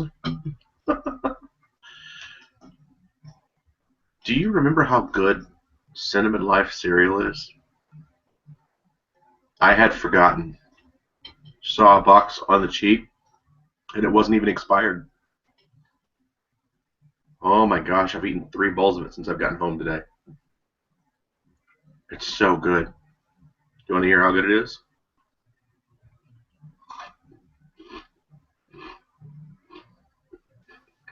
You should. Oh, cinnamon. Cinnamon Life. I don't know if you can hear me crunching it. Maybe it's just extra loud because my ears are covered by headphones. Oh, I heard. The people at home want to know, is there milk? Never. Gross. I'm eating it with my fingers. Of course there's not milk. I thought maybe you just had a bowl of regular cereal and then you were side hatching pieces. Nope. That's the best way. That's the best way to eat cereal. Dry? Yeah. Yeah. Oh, never. Hold on, wait. Clyde, you're the older brother, right? Right. So does Eric like his with milk? Yes. Everybody likes theirs with milk. Well, see, except you two. see, hold on a minute. Let me. I have a reasoning for that. When I actually had gastric bypass surgery, it actually made some food where it makes me sick. Now, it could have took away chocolate. It could have took away anything nasty tasting. But what does it make me sick? Milk. I cannot drink milk. I can eat ice cream all day, but I cannot drink I cannot drink just straight milk. So I had to learn to eat cereal without milk. Uh-uh. I can't imagine a life like that. Yeah, you can. You watched me do it for forever. No, I will say it has worked out pretty. It has worked out pretty good. I have found out that a lot of cereal that I've eaten with milk actually tastes better without it. So I at least found that out. Caleb just like, you're wrong. I'm glad you have an opinion, but we're going to agree that you're wrong. Yeah, I mean, that's cool, but You're wrong.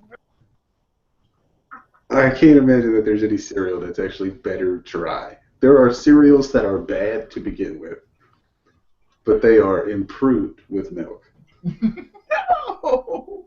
Oh my gosh, no! Okay, I'll admit, there was a time probably in the last year and a half, where I was waking up every morning and eating cereal with breakfast just to make sure that I would eat something and I'd be able to have the time to do it because the milk got soggy. Oh my gosh, not better at all. What? Oh, you're crazy. You can't. You gotta have. It's gotta be crunchy if you're gonna put milk on it. You can't. No. I'm sitting there with You can't let it get soggy because that's gross. Dude, no. I'm sitting there with a bowl full of cereal, milk, eat. It's already getting soggy, and I'm basically just like, shovel, click. It's not. Well, hold on, wait, no. That's how I eat cereal.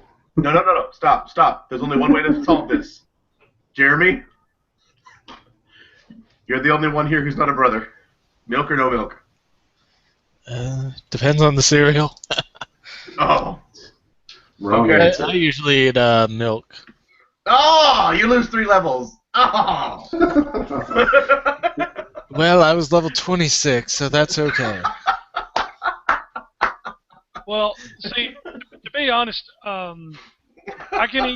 eat cereal with or without milk. I'm like either or. I really don't care. Oh, so you abstain. Yeah. See, if I'm eating it as a meal, I have to have milk. If I'm just like, I need a snack. Cereal's alright. Then you just have some cereal.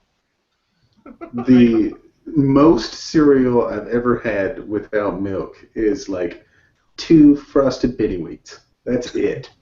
That's the most at one time I've ever had. But even that's just dry, man. You put some milk in that. You can't eat more The than 2 name frosted is- mini wheats anyway. Your jaws are Yeah. just dead. Yeah, I that's will- frosted mini wheats. I would say that I would Terribly. cereal I would actually like to eat again would be that King Crunch. The Oh, old with the King Vitamin, that one? yeah, Oh, go team. I miss that cereal.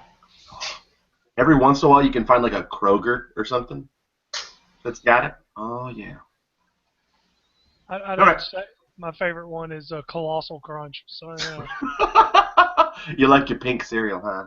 yeah, I do. Anybody gonna go for like Rice Krispies? Maybe the regular gluten-free Cheerios? Nobody? If it has milk in it, man, I'll eat it. Honey Nut Cheerios are good. Grape nuts with As milk. long as it's Oh, not full on sugar, I don't even like know Lucky what Charms, I can't do that. Ooh, yucky germs, dude. Not at all. the hell is a grape nut? What is that? I don't. Do they have pits? Is that the problem? They're like, let's make some grapes. Let's make some wine. Yeah, but we got all these little seeds. Let's trick people into eating them by calling them nuts. I believe it. So you're standing over all these corpses.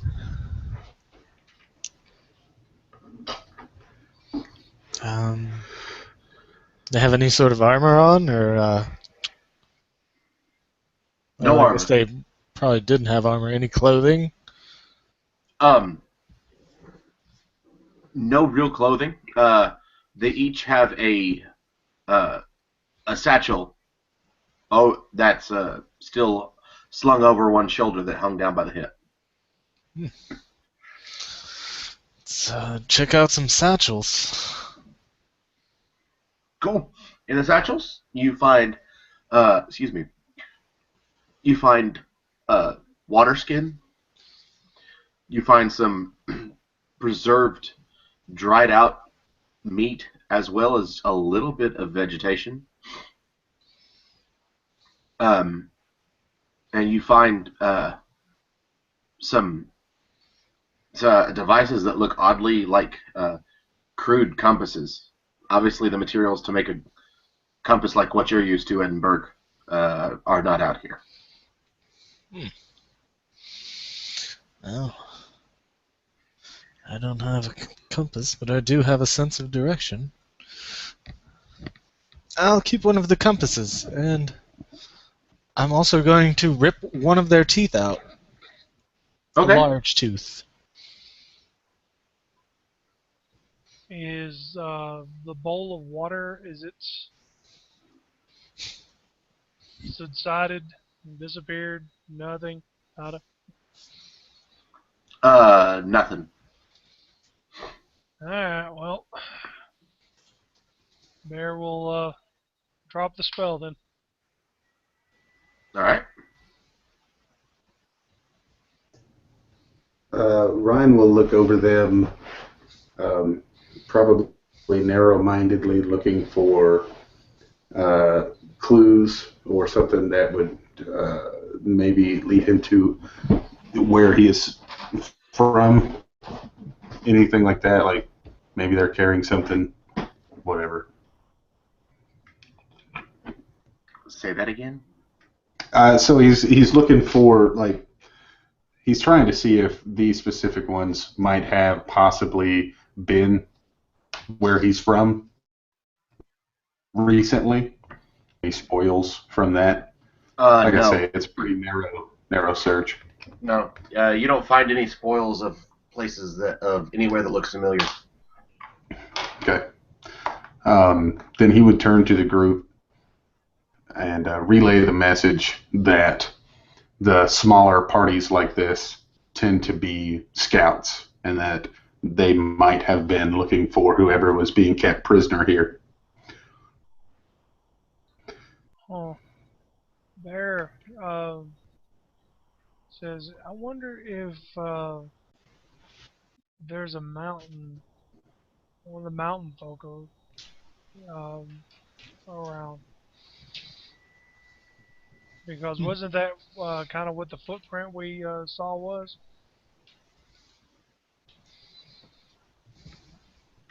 Yeah, it definitely was. Jim, Yes, sir. the Komodos, did they have any sort of like horns or what? What do they look like? Sure. The Komodos look. They have a razor sharp horn that does protrude from the snout. That actually is it goes from the snout all the way back, is attached to the crest of the head, and goes further back. All right. I'm going to try and cut parts of those off of the two that are dead, and I'm going to throw all those parts into one of their satchels and take it with me. All right. Most the satchels look to be made of some sort of hide and leather make. They don't look to be super crude. It just looks as though they've made do with made do with the materials they've got. All right. Um, with still thinking about the mountain folk, Bear will, uh, when he drops the one spell to locate the about from the lizard folk, um, he will close his eyes again, and they go milk white, and he casts his locate creature again, and he will describe and pinpoint any mountain men, the mountain folk that he is accustomed to know them as. You find no blips, no drips in the water. I'm going to keep the spell going just until the duration runs out. Okay, Never know. wonderful. What time is it? Like, is it getting late or is it still fairly early? It's late afternoon,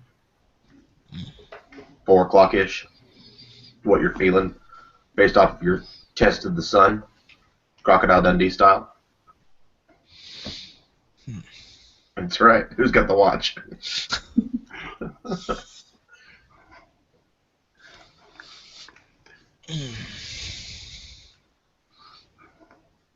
Perhaps it would be better to travel a little later when the sun isn't beating on us.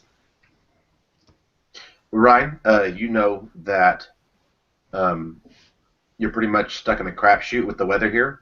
Rain is not something that you really have to worry about in the mix, but the days are hot and the nights are cold.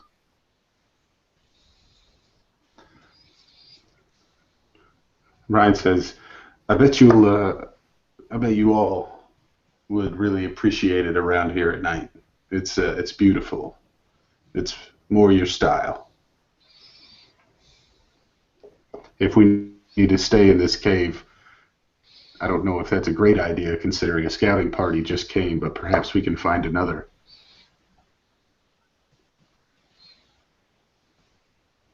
Bear says, whatever we need to do, I suppose. Is Ryan aware of what you're doing, Bear? With the whole water thingy? Right. Yeah, it's pretty much him. It's pretty much him using it as a radar. So Ryan would actually, he likes your idea of trying to find one. Ryan would suggest um, maybe taking somebody for a ride, holding that bowl because he knows and has seen you transform. And he brings that up. He says, "What if you took flight? One could hold the bowl that you could see it, and you could definitely search more terrain that way." Yes. But I would need a general direction in which we're going, and Bear says it only lasts about an hour. So, we could go an hour into an hour and search. But it's really up. I mean, if that's the plan, I can do it. Of course, it would be just if that's something that you wanted. to do is just an idea, perhaps finding these great men of legend, if they're still even around, if they still exist. Um, that might be a good way to find them. I don't know that that would get me any closer to home, but that might at least put us one step closer to finding Lorelei. If we go as a group, I suppose so. Or would you like just me and another person go?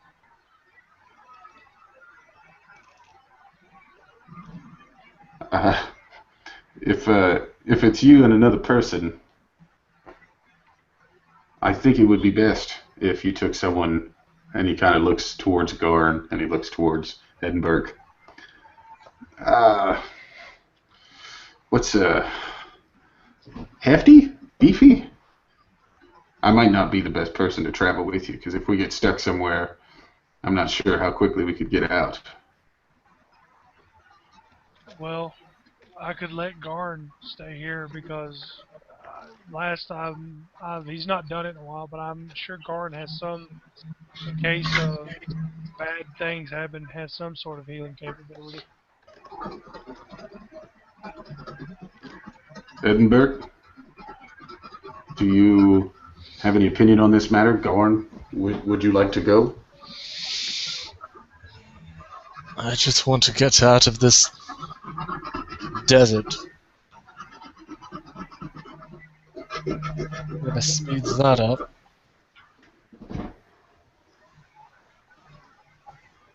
Doesn't matter to me. I'll go if it's what we need to do.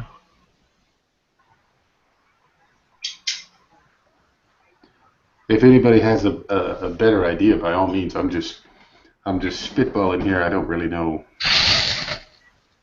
what else to do.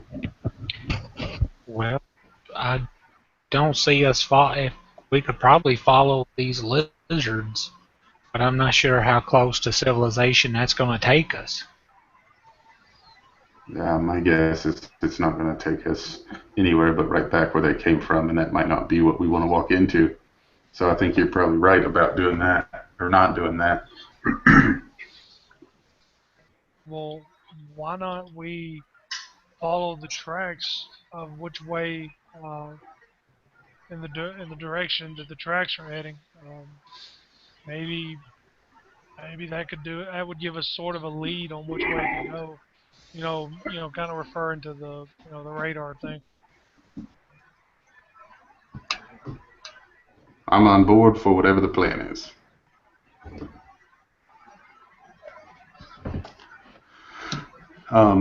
So at this point, Ryne would briefly try and see if he couldn't find some semblance of tracks on the ground. Oh, yeah. I mean, there is proof of a battle right below your feet. Right, but I'm talking about the mountain man-shaped boots. Make a perception check. I would actually suggest it to Garn, and I would help him. So, Garn, you have advantage. Alrighty.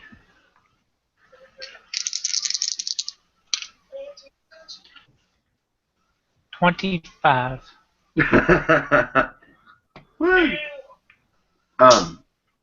Yeah, you're able to spot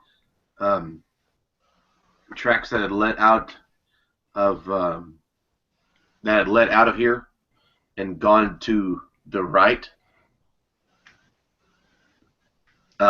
In fact, you see very similar tracks to the lizard men, the Scaleborn that left, having followed the tracks here. Oh, there seems to be tracks of the bigger people going in this direction. So we could see where this will actually take us. Well, I hand the bowl of water to Garn, and I tell him just hold on to it. You know, if well, no, we're in a cave. We're still in the cave, aren't we? No, you're right outside the cave right now. All right.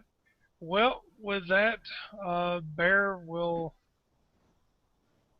will once again look to everybody and says, "Do we want to keep the group together, or would we like to do the scouting thing?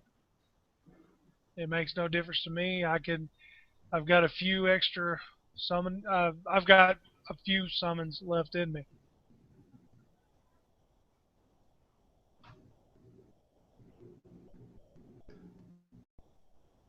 I think if Gohan rides with you, Edinburgh and I, and he kind of looks, to make sure it's good with him, we can probably travel by foot and kind of follow behind. We won't be able to keep up with you, obviously, but I'll be able to reach you if I need to.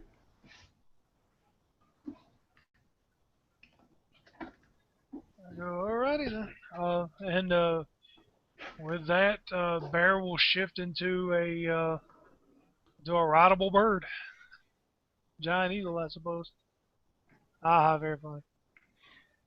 Uh, and with that, I will go off in the direction of which Garn pointed out these feet prints. All right. So you take off, and you are. Let's see. How high up are you flying? Are you going to fly up above the plateau level? No, I want to stay kind of about. I want to stay high enough off the ground that that I'm not like just obviously up in the where I can be easily spotted, kind of like flying low under the radar, but close enough to where Garn, that if need be, I can land and let Garn kind of observe the tracks and go, yeah, okay, it's on this way, that type of thing. But All right. but yeah, Cool. I'm only going to scout out until the duration of the spell. What's the duration of your current changing? Is it like 5 hours? Yeah, but I'm talking about the radar spell.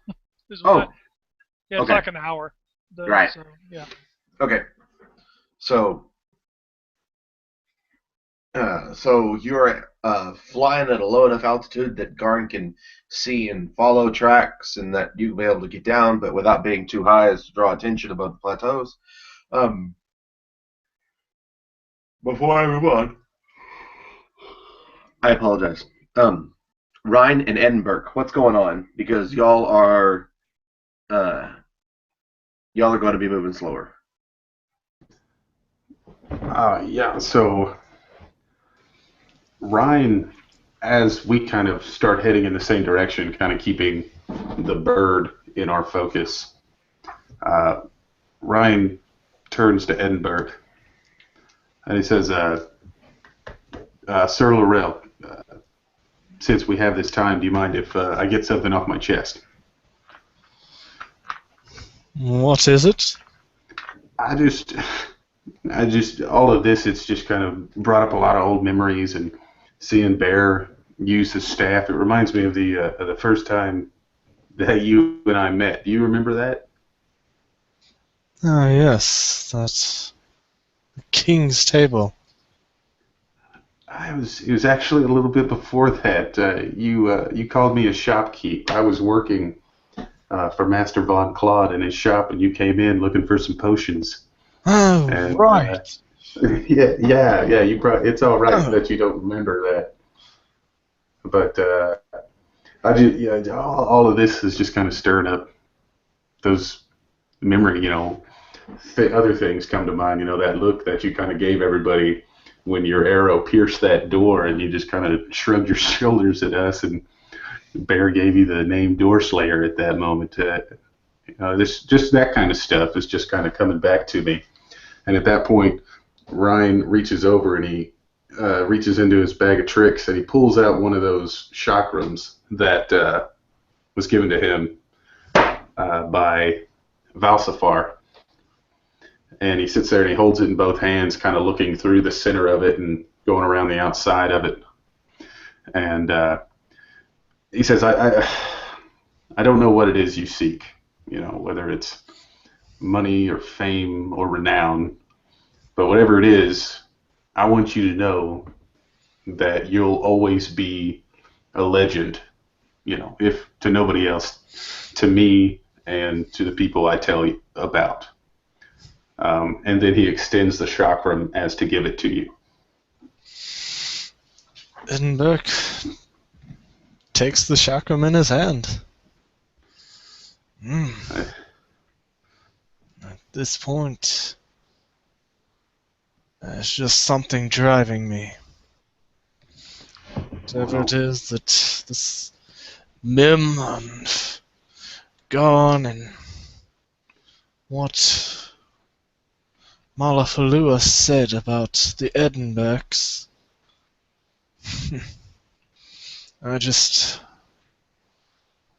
I have to know. Well, I have to know what's going on. I'm sure with that ring, you'll definitely be able to get some answers out of Woad when all this is over. Speaking of when all this is over, there's something about that chakram you should know from the little bit of time that I've had with it. That one, it embodies me. When you throw it at something, it can catch fire.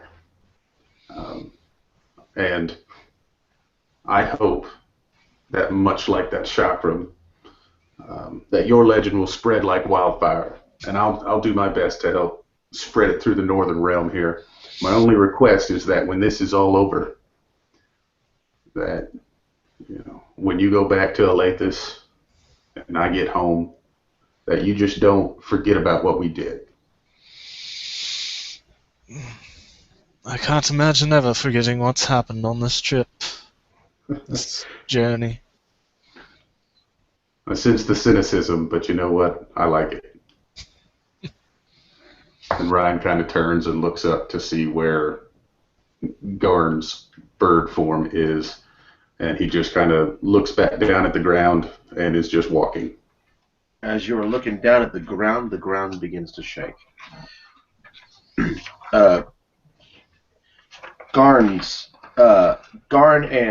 Moving on to Garn and Bear, they are out of your sight. They have flown on. They are following everything along, trying to get some idea of what's going on until it's very hard for you to get a good blip right now, Garn. You've been traveling for about 5 minutes already, taking off, staying low enough that keeps you kind of weaving, and you've cut yourself off from sight from Edinburgh and from Ryne. Riding on the back of Bear, or of this large bird that he has made himself into, is making it very difficult to actually tell what's a blip and what's just turbulence on the ride. If you could just make a investigation check for me. Alrighty. Investigation. There you go. There it is. 14. All right. It seems you think you're getting a blip. You are pretty certain you're getting a blip, and you tell him which direction to go, and he follows it. And as he continues going in that direction, you feel less confident that you had found a blip. It has taken you about 10 minutes away, and ahead of you, you see a not too far up above the plateau line, a large winged creature flying around.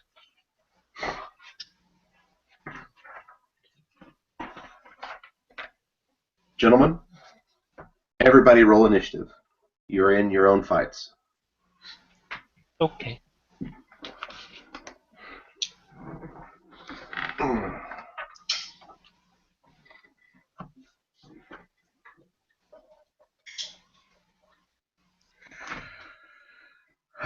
Pardon pardon me, I've got something in my eye. Let's see. And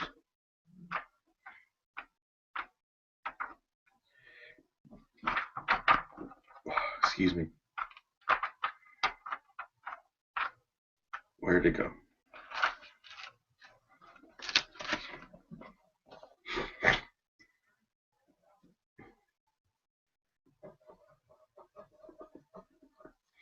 I'm sorry. I'm having to write down these stats just real quick.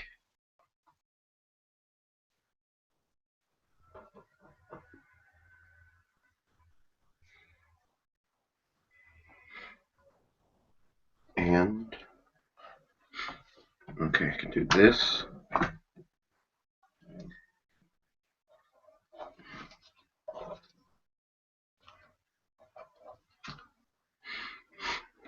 All right.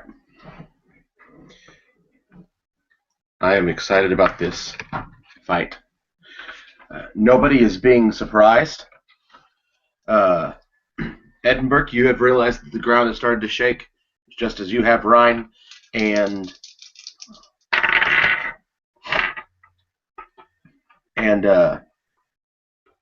Garn. While you are riding on Bear, you both see this flying creature that was described with the very large wings that span from its tips of its wing all the way to its feet, flying in your direction.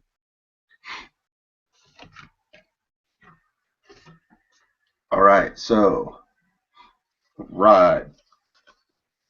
Bear, you go first. As it stands right now, what's your fly speed for me? Whatever Giant Eagle is. It's not in the player's handbook. I'll have to go get my monstrosity. Clyde said he thinks it's 50, and I'm hoping he is right. So I don't want to have to get off my comfy seat. 5 monstrosities.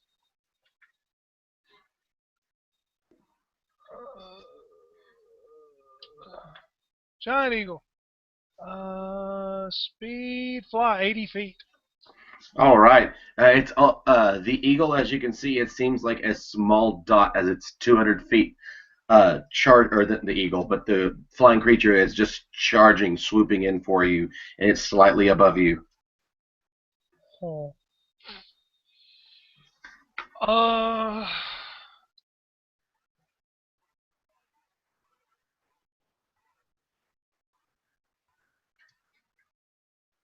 The ground right now, for you to fly, you're only 60 feet up, though. Alright, so I can tell it's visibly headed in our direction, right? Yep. It's moving toward you.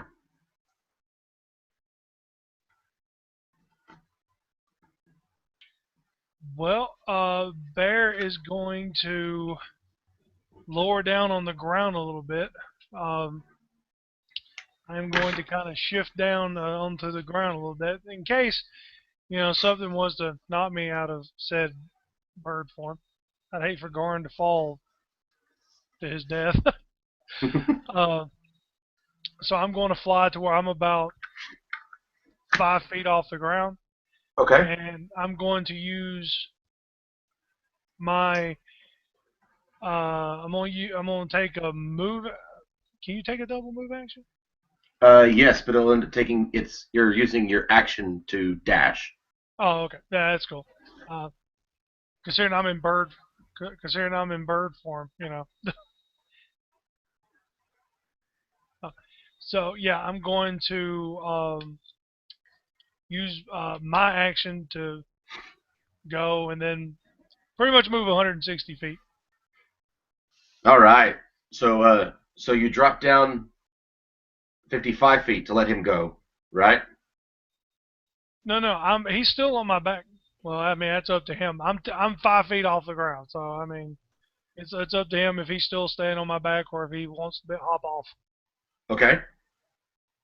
Then that will be able to for him to make that decision. Garn, right now, you have no move. You are riding a mount that is controlling itself. So if you would like to have your own move, you could jump off. It'll require a dex save at this point.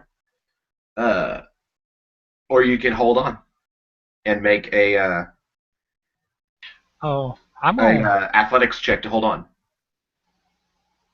Hmm.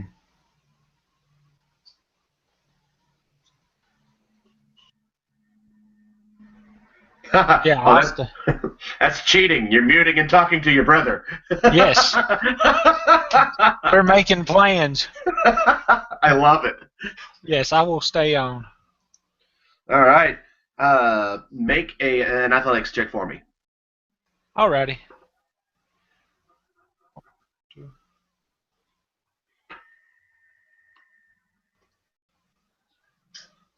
I know, right? I don't have a handle animal. You're flying yourself. I don't have to control you. You go where you want to. You just keep me in the air. 16. You're fine. Okay. Would you like to use your action for anything? Oh, well, if I could actually get a hold of, if I could actually fire an arrow at the bird, I was going to fire an arrow at it. You will But be. You'll be using a longbow or a short bow. Yeah, Yeah. longbow. You'll be within your regular range of it. Okay. At the end of his 160 feet of movement.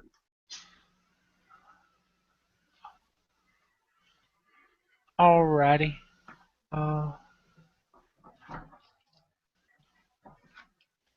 Let me see here. I hadn't actually had a chance or even needed to do this. Where'd it go? Flame arrow. When you target is hit my range attack. Okay, even piece draw.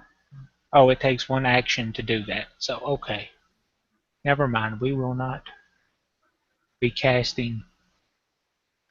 I will be putting Hunter's Mark on it and just firing. Okay.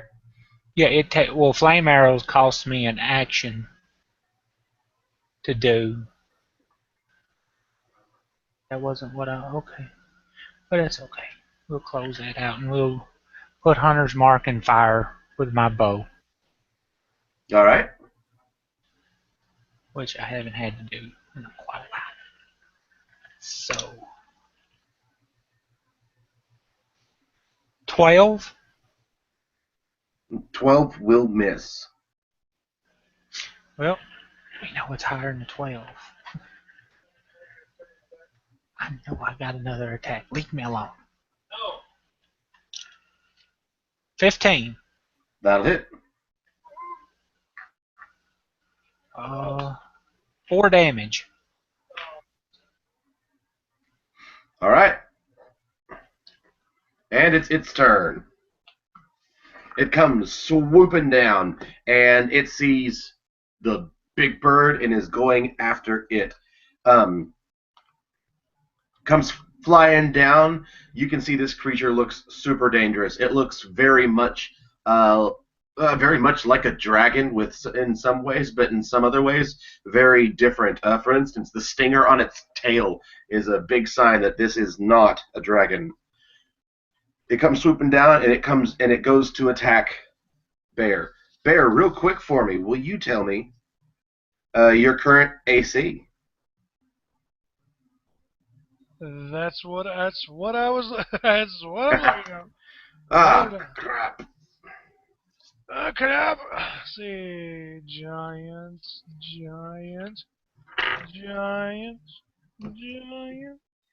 My current AC is 14, I believe. Yes. All right, it's a 14. Yep. All right, so it's coming flying up, and it's going to attempt to. It's going to make 2 attacks on you. One of them is going to be with the claw as it comes to swing at you, and as it continues flying on by, it's going to make a tail attack against you. So the first attack.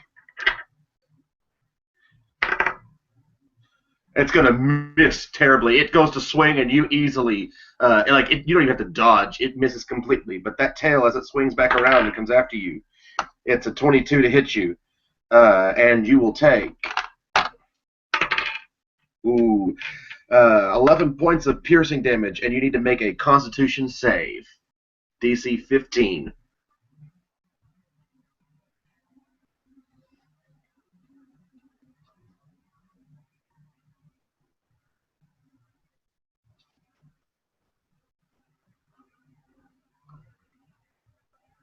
I got a 16. All right. And so... All right. So you're still going to take some damage on that save. 11. 17. 21. 23. You're going to end up taking 11 points of poison damage. All right. So how much total damage was it? It was 11 this time, and 4. Was it 9 piercing? Yeah, it was okay. Yeah, it was 9 piercing and 11 poison. Yep. So 20 damage total. Okay. Ryne. The ground is shaking.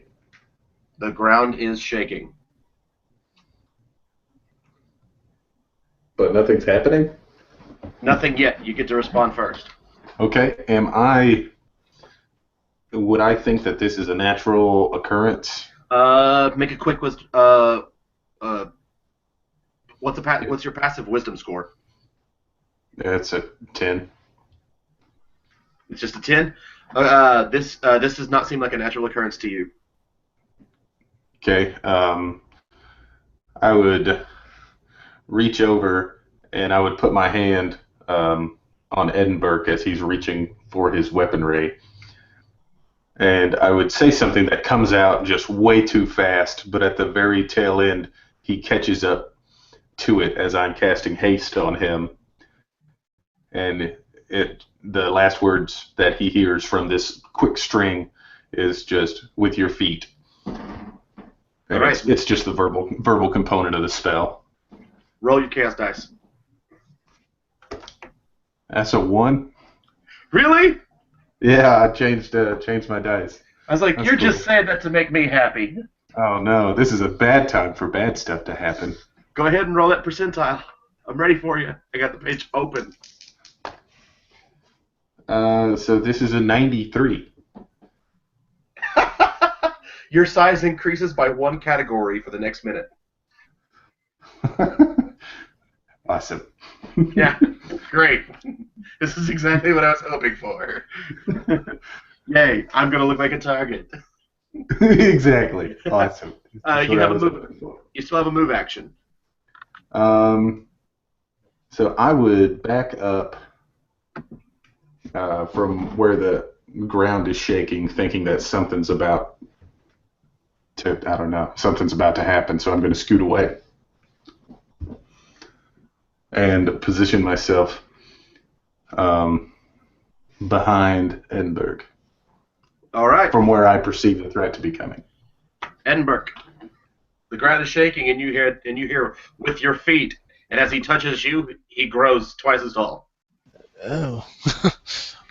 I was kind of shocked by that. I've never seen him grow all of a sudden, but Edinburgh is pretty sure that he feels that something is going to happen, so he's going to prepare a shield and sword and kind of take a couple steps back, and he's actually going to kind of psych himself up and use some healing surge here. Second wind, that's what it's called. I knew there was wind. And I was like, healing wind, I think that's a Final Fantasy thing. And it's like, oh, I had the one word right and it wasn't the one I thought it was. Alright. So he's going to recover 15 hit points. And a creature shoots up out of the ground and lands in both of your space. I need you to make a strength or a dex saving throw. Your choice. I have advantage on dex currently. So let's use that. Since I'm a size larger, am I getting an advantage on strength stuff now? Or is that just the enlarged spell? That's just the enlarged spell. I don't think you get any bonus for it. Just your size category getting bigger. I'm going to use my Tides of Chaos. You're welcome. Yeah. It helped a little bit. I got a 17 Okay. on a deck save. Edinburgh? It's in chat. 21. Okay. Good. You both save, so you are not knocked prone. You're only going to take half the damage, though. So, 3, 4. All right, you're going to take 4 bludgeoning damage.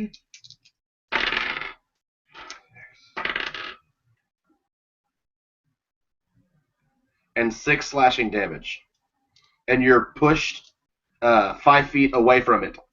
So because of the way that you're set up, you're both pushed back, but Ryne, you're now standing beside Edinburgh rather than behind him.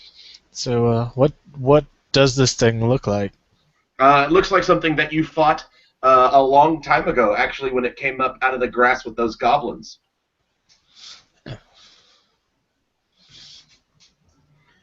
A huge open mouth. Ryne, you call this a sand shark.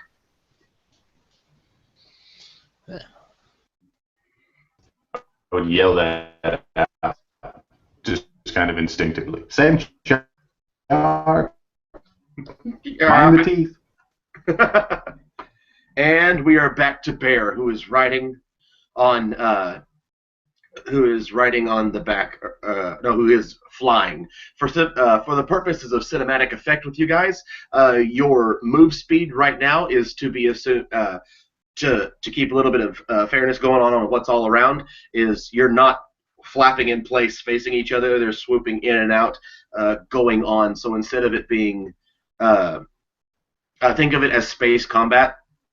The distance that draws real attacks is now a lot more than just 5 foot.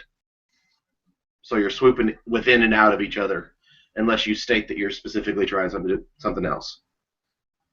All right. Well, with that, Bear will scooch in closer, and he's going to attempt to do what eagles do best: claw and peck at shit.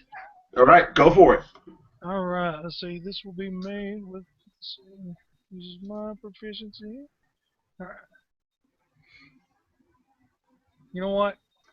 I like Clyde's idea. I'm gonna be a raging eagle, just like screaming like a madman. Do it. Do it. I'm a pissed off eagle. Yeah, I'm pissed. I'm pissed. All right, let's see here. 15. Wow, I love this. Yeah, 15 will hit. All right. Ooh, that is a good one as well. 15 and 15. Yes, sir. So I do.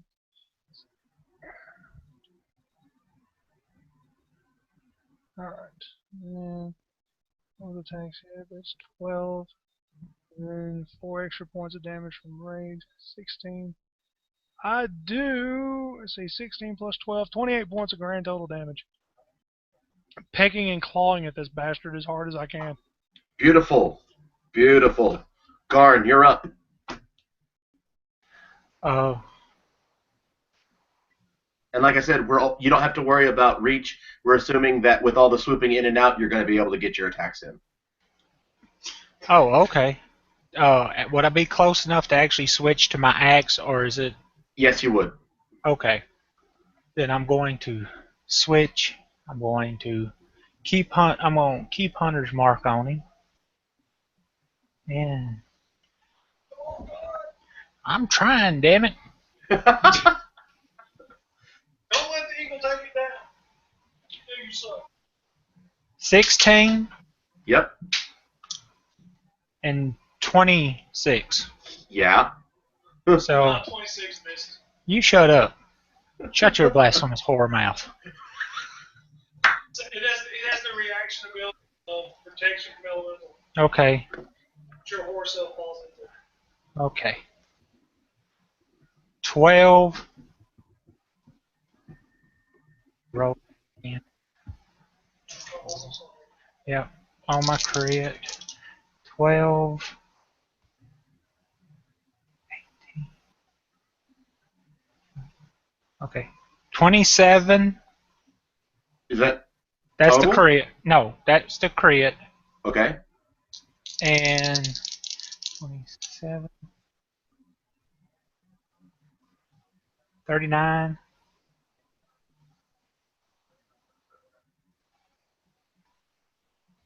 44. No, 39. So it'll be 44 total. Yeah.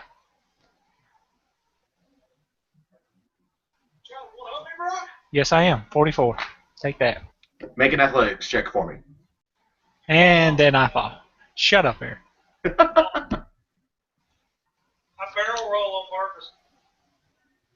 I got a 13. A 13. All right. You're going to end up having to hold on your next round. You'll only get one attack. Okay. And the creature attacks Bear. Again, with claw and a stinger. First attack. Terrible roll. The claw misses. Then the stinger.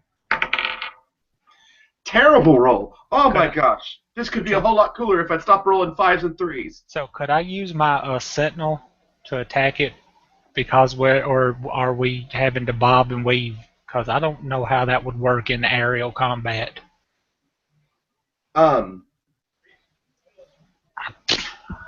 No. I'm going to say no because of the athletics check. Gotcha. If you'd have made your athletics check and still been able to hold on, you'd be fine and you would be able to. So make that Alrighty. athletics check. Okay. Ryne, you're up. You've got this sand shark right up against you. All right. So what Ryan's going to do is he's going to take his hands and kind of do an upward scoop.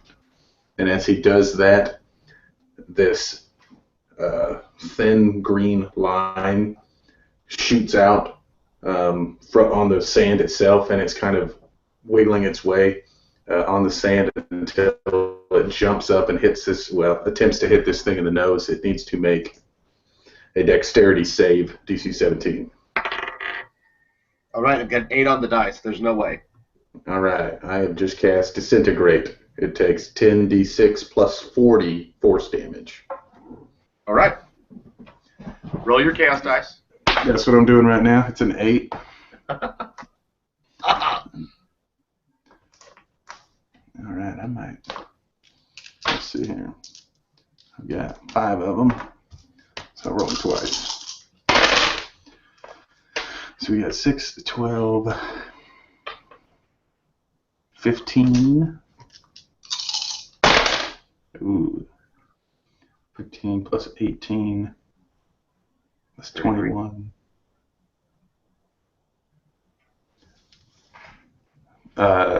So you said 23?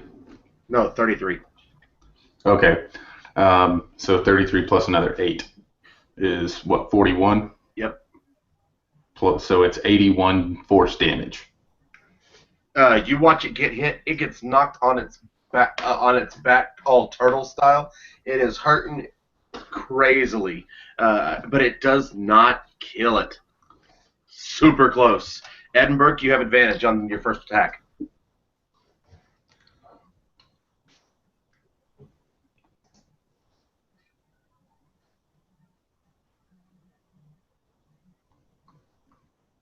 You're also muted. The first attack was a crit. Who would have guessed? Well, it's a 19 and a 3. And then other attacks are, I got a 21, a 16, and a 14. The last 2 miss. All right. Oh. Dodge attack. All right. The crit is going to do 24 points of damage. How do you kill it? All right. So this thing's just nearly been destroyed, and Edinburgh is just almost Flash style running at him, just faster than humanly possible. Just zips over and just takes this huge slash and just lops its head straight off. And How these things taste? Never eaten one myself. Dinner tonight. Bear. Well, I guess considering the thing is snapping and stinging at me, Bear kind of weaving through all of its feet and talons. I am going to attempt to peck and claw this thing. Peck and claw. Peck and claw. All right. So plus 8, 19, Yep. 15. Yep. Let's see. It'll be 6, 16, 20 damage. Beautiful. But it's still flying. I know. I'm willing to accept that. Guard. Okay. I'll one attack. Bangarang, man. Get it. 16. Yep, that'll hit. Okay. Not full of the damage. Dick. 13. Hey, I'm here.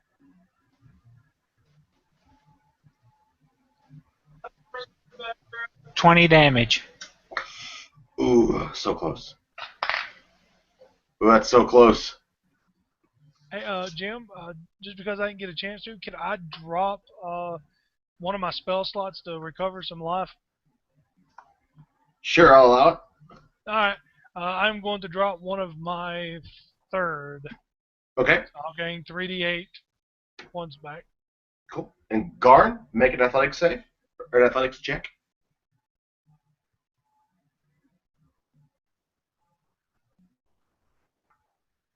Oh no! We'll find out. Because this attack is going against you, Mr. Bear. With its last effort, it knows if it doesn't make it, it's dead. Claws and Stinger. Here we go. Claw. All right. 14 on the dice. Okay.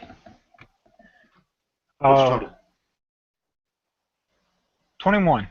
21. You're making it, which means you can use your Sentinel this time. It's already made an attack against Bear, so go ahead.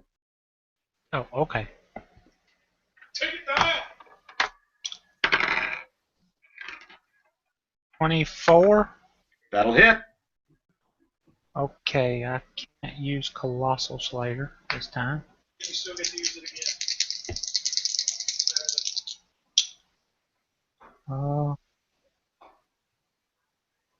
13.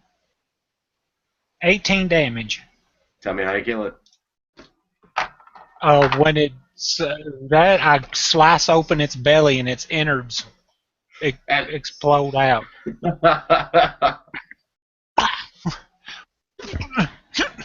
You fly right under it, slice it out. Those entrails go flying. Its body hits the ground and rolls as you swoop on by. And when we kill it, I'm going to make. Well, I mean, I know it's not my turn or whatever, but we're going to be flying in the direction where we had last left our heroes. Our allies. All right. Wonderful. And great. So, Ryne and Edinburgh, you're out of initiative. How large is this thing? Oh, it's large. Oh, damn. I can still drag it. We're going to cook it somewhere, by God. It tried to have us for dinner. I feel it's only right.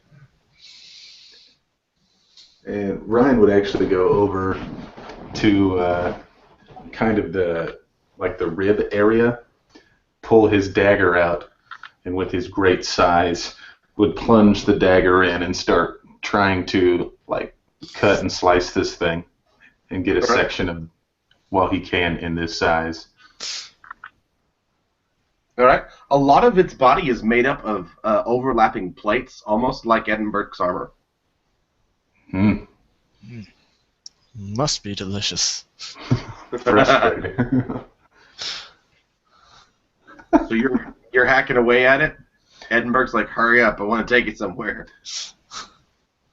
If I rolled it fish. over, would I find a soft underbelly that might be easier to get to? You would find it leathery, not so much soft, but a lot softer than hard plates. Cool. Then I would change my approach. All And right. I would assume halfway through trying to cut this, I would shrink back down to normal size. And doing that, it would catch me off guard and I would drop my concentration on the haste spell. So Edinburgh would, seeing everything move kind of slow motion, all of a sudden I would be like fast forward cutting this thing until it goes back to normal. Cool. So you're in the middle of cutting it up and trying to tear it apart when a giant bird comes flying in your direction. Is it wearing a Garn-shaped hat? Yes, it is. I would kind of look up and raise my hand up that has the dagger in it. Well, kind of circling around, before it lands. Before I land, anyway. All right. What do you do when you land? I see y'all had y'all's own fight. We just fought one of those giant birds. It's not a bird, it's a lizard. Doesn't sound very appealing. We caught ourselves a fish. Yeah, a land shark. It's a land fish. Chicken of this desert. Give yourself a point of inspiration for that. So did we catch the pheasant of the desert? You may have. Duck? Goose? Bumblebee lizard. It's the land shark of the sky. That's right. Wait. Too much. We're having turkey tonight, boys. Is Bear still in eagle form? Yeah, he is wild. He would start to turn and direct his question, be like, Did you guys find anything that you were looking for? No signs of civilization or the giant people, but we did run across this delectable lizard who likes to sting and bite people.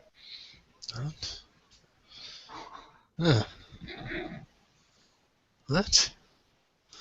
A stinging flying lizard. That is common here, Ryne. Not common, but that wouldn't be the first one that I've seen.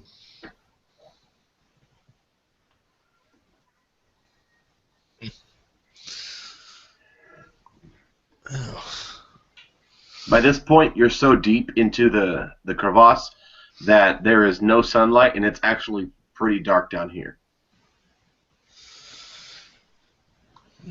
You can see that there's bright light up above you, but down where you are, very little of it is reaching you. Ryne would, again, dive his hand into his bag of tricks, pulling out the chakram and kind of holding it up and kind of waving it, and it would start humming a little bit, and eventually it would light up. And so now he's holding this big ring of light. All right, when the light pops on, Garn, something catches your eye behind Ryne. You swear it looks like a person, and then you see another, and another, and another, and Ryne. The look on Garn's face draws your attention. You and Edinburgh see what you swear looks to be a person. Bear, you are starting to see people around you too. And these people are completely wrapped up in tan cloth, in in the clothing that's wrapped around their hands as gloves, around their arms, legs. Their legs are wrapped all the way down to their boots. Their faces are wrapped. Their heads are wrapped. You see nothing, not even eyes. They have their faces covered, and they continue to walk up. And then you realize it's taking them a while. Oh my God, these are those big creatures. And you are surrounded by no less than 35 of them. And they're towering over you in this light. I will grip my axe and prepare myself for combat if they make a move to show hostility.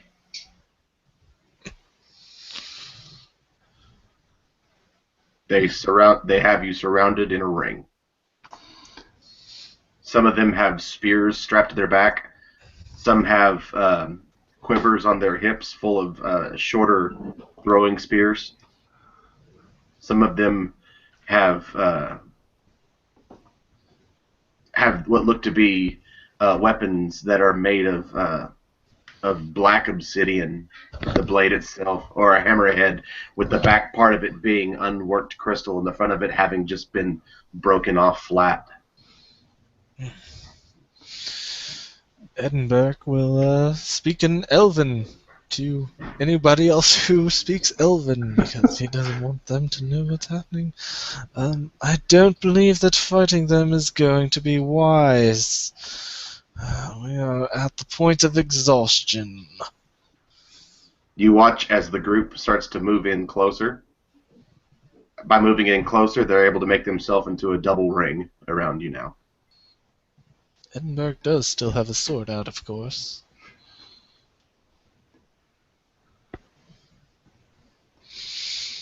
Go ahead. I was just gonna say, we mean you no harm, I guess, but apparently if you have us outnumbered, you know. At the sound of what you say,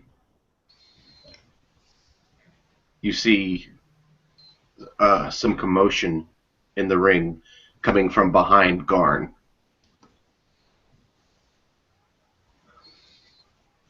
And another person wrapped in the exact same manner, but shorter, only slightly shorter than you, standing somewhere around 5'5", maybe, comes through. And you can tell that this shorter person is staring at your group. You see the head move toward Bear, and toward Ryne, and toward Edinburgh, and Garn. This oddly feminine form reaches up, pulls off the wrappings around her head, revealing long blue hair, pulls the wraps off her face, revealing blue skin, and begins taking off her gloves. Looks right at Garn and says, "What the hell are you doing here, Garn?" And Layla Ray stands right in front of you. Which I'm And here. That's where we're going to end tonight.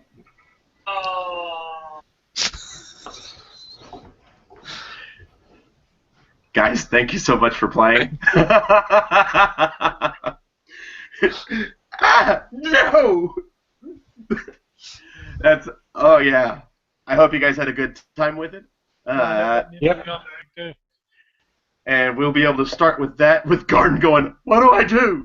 The next time that we play.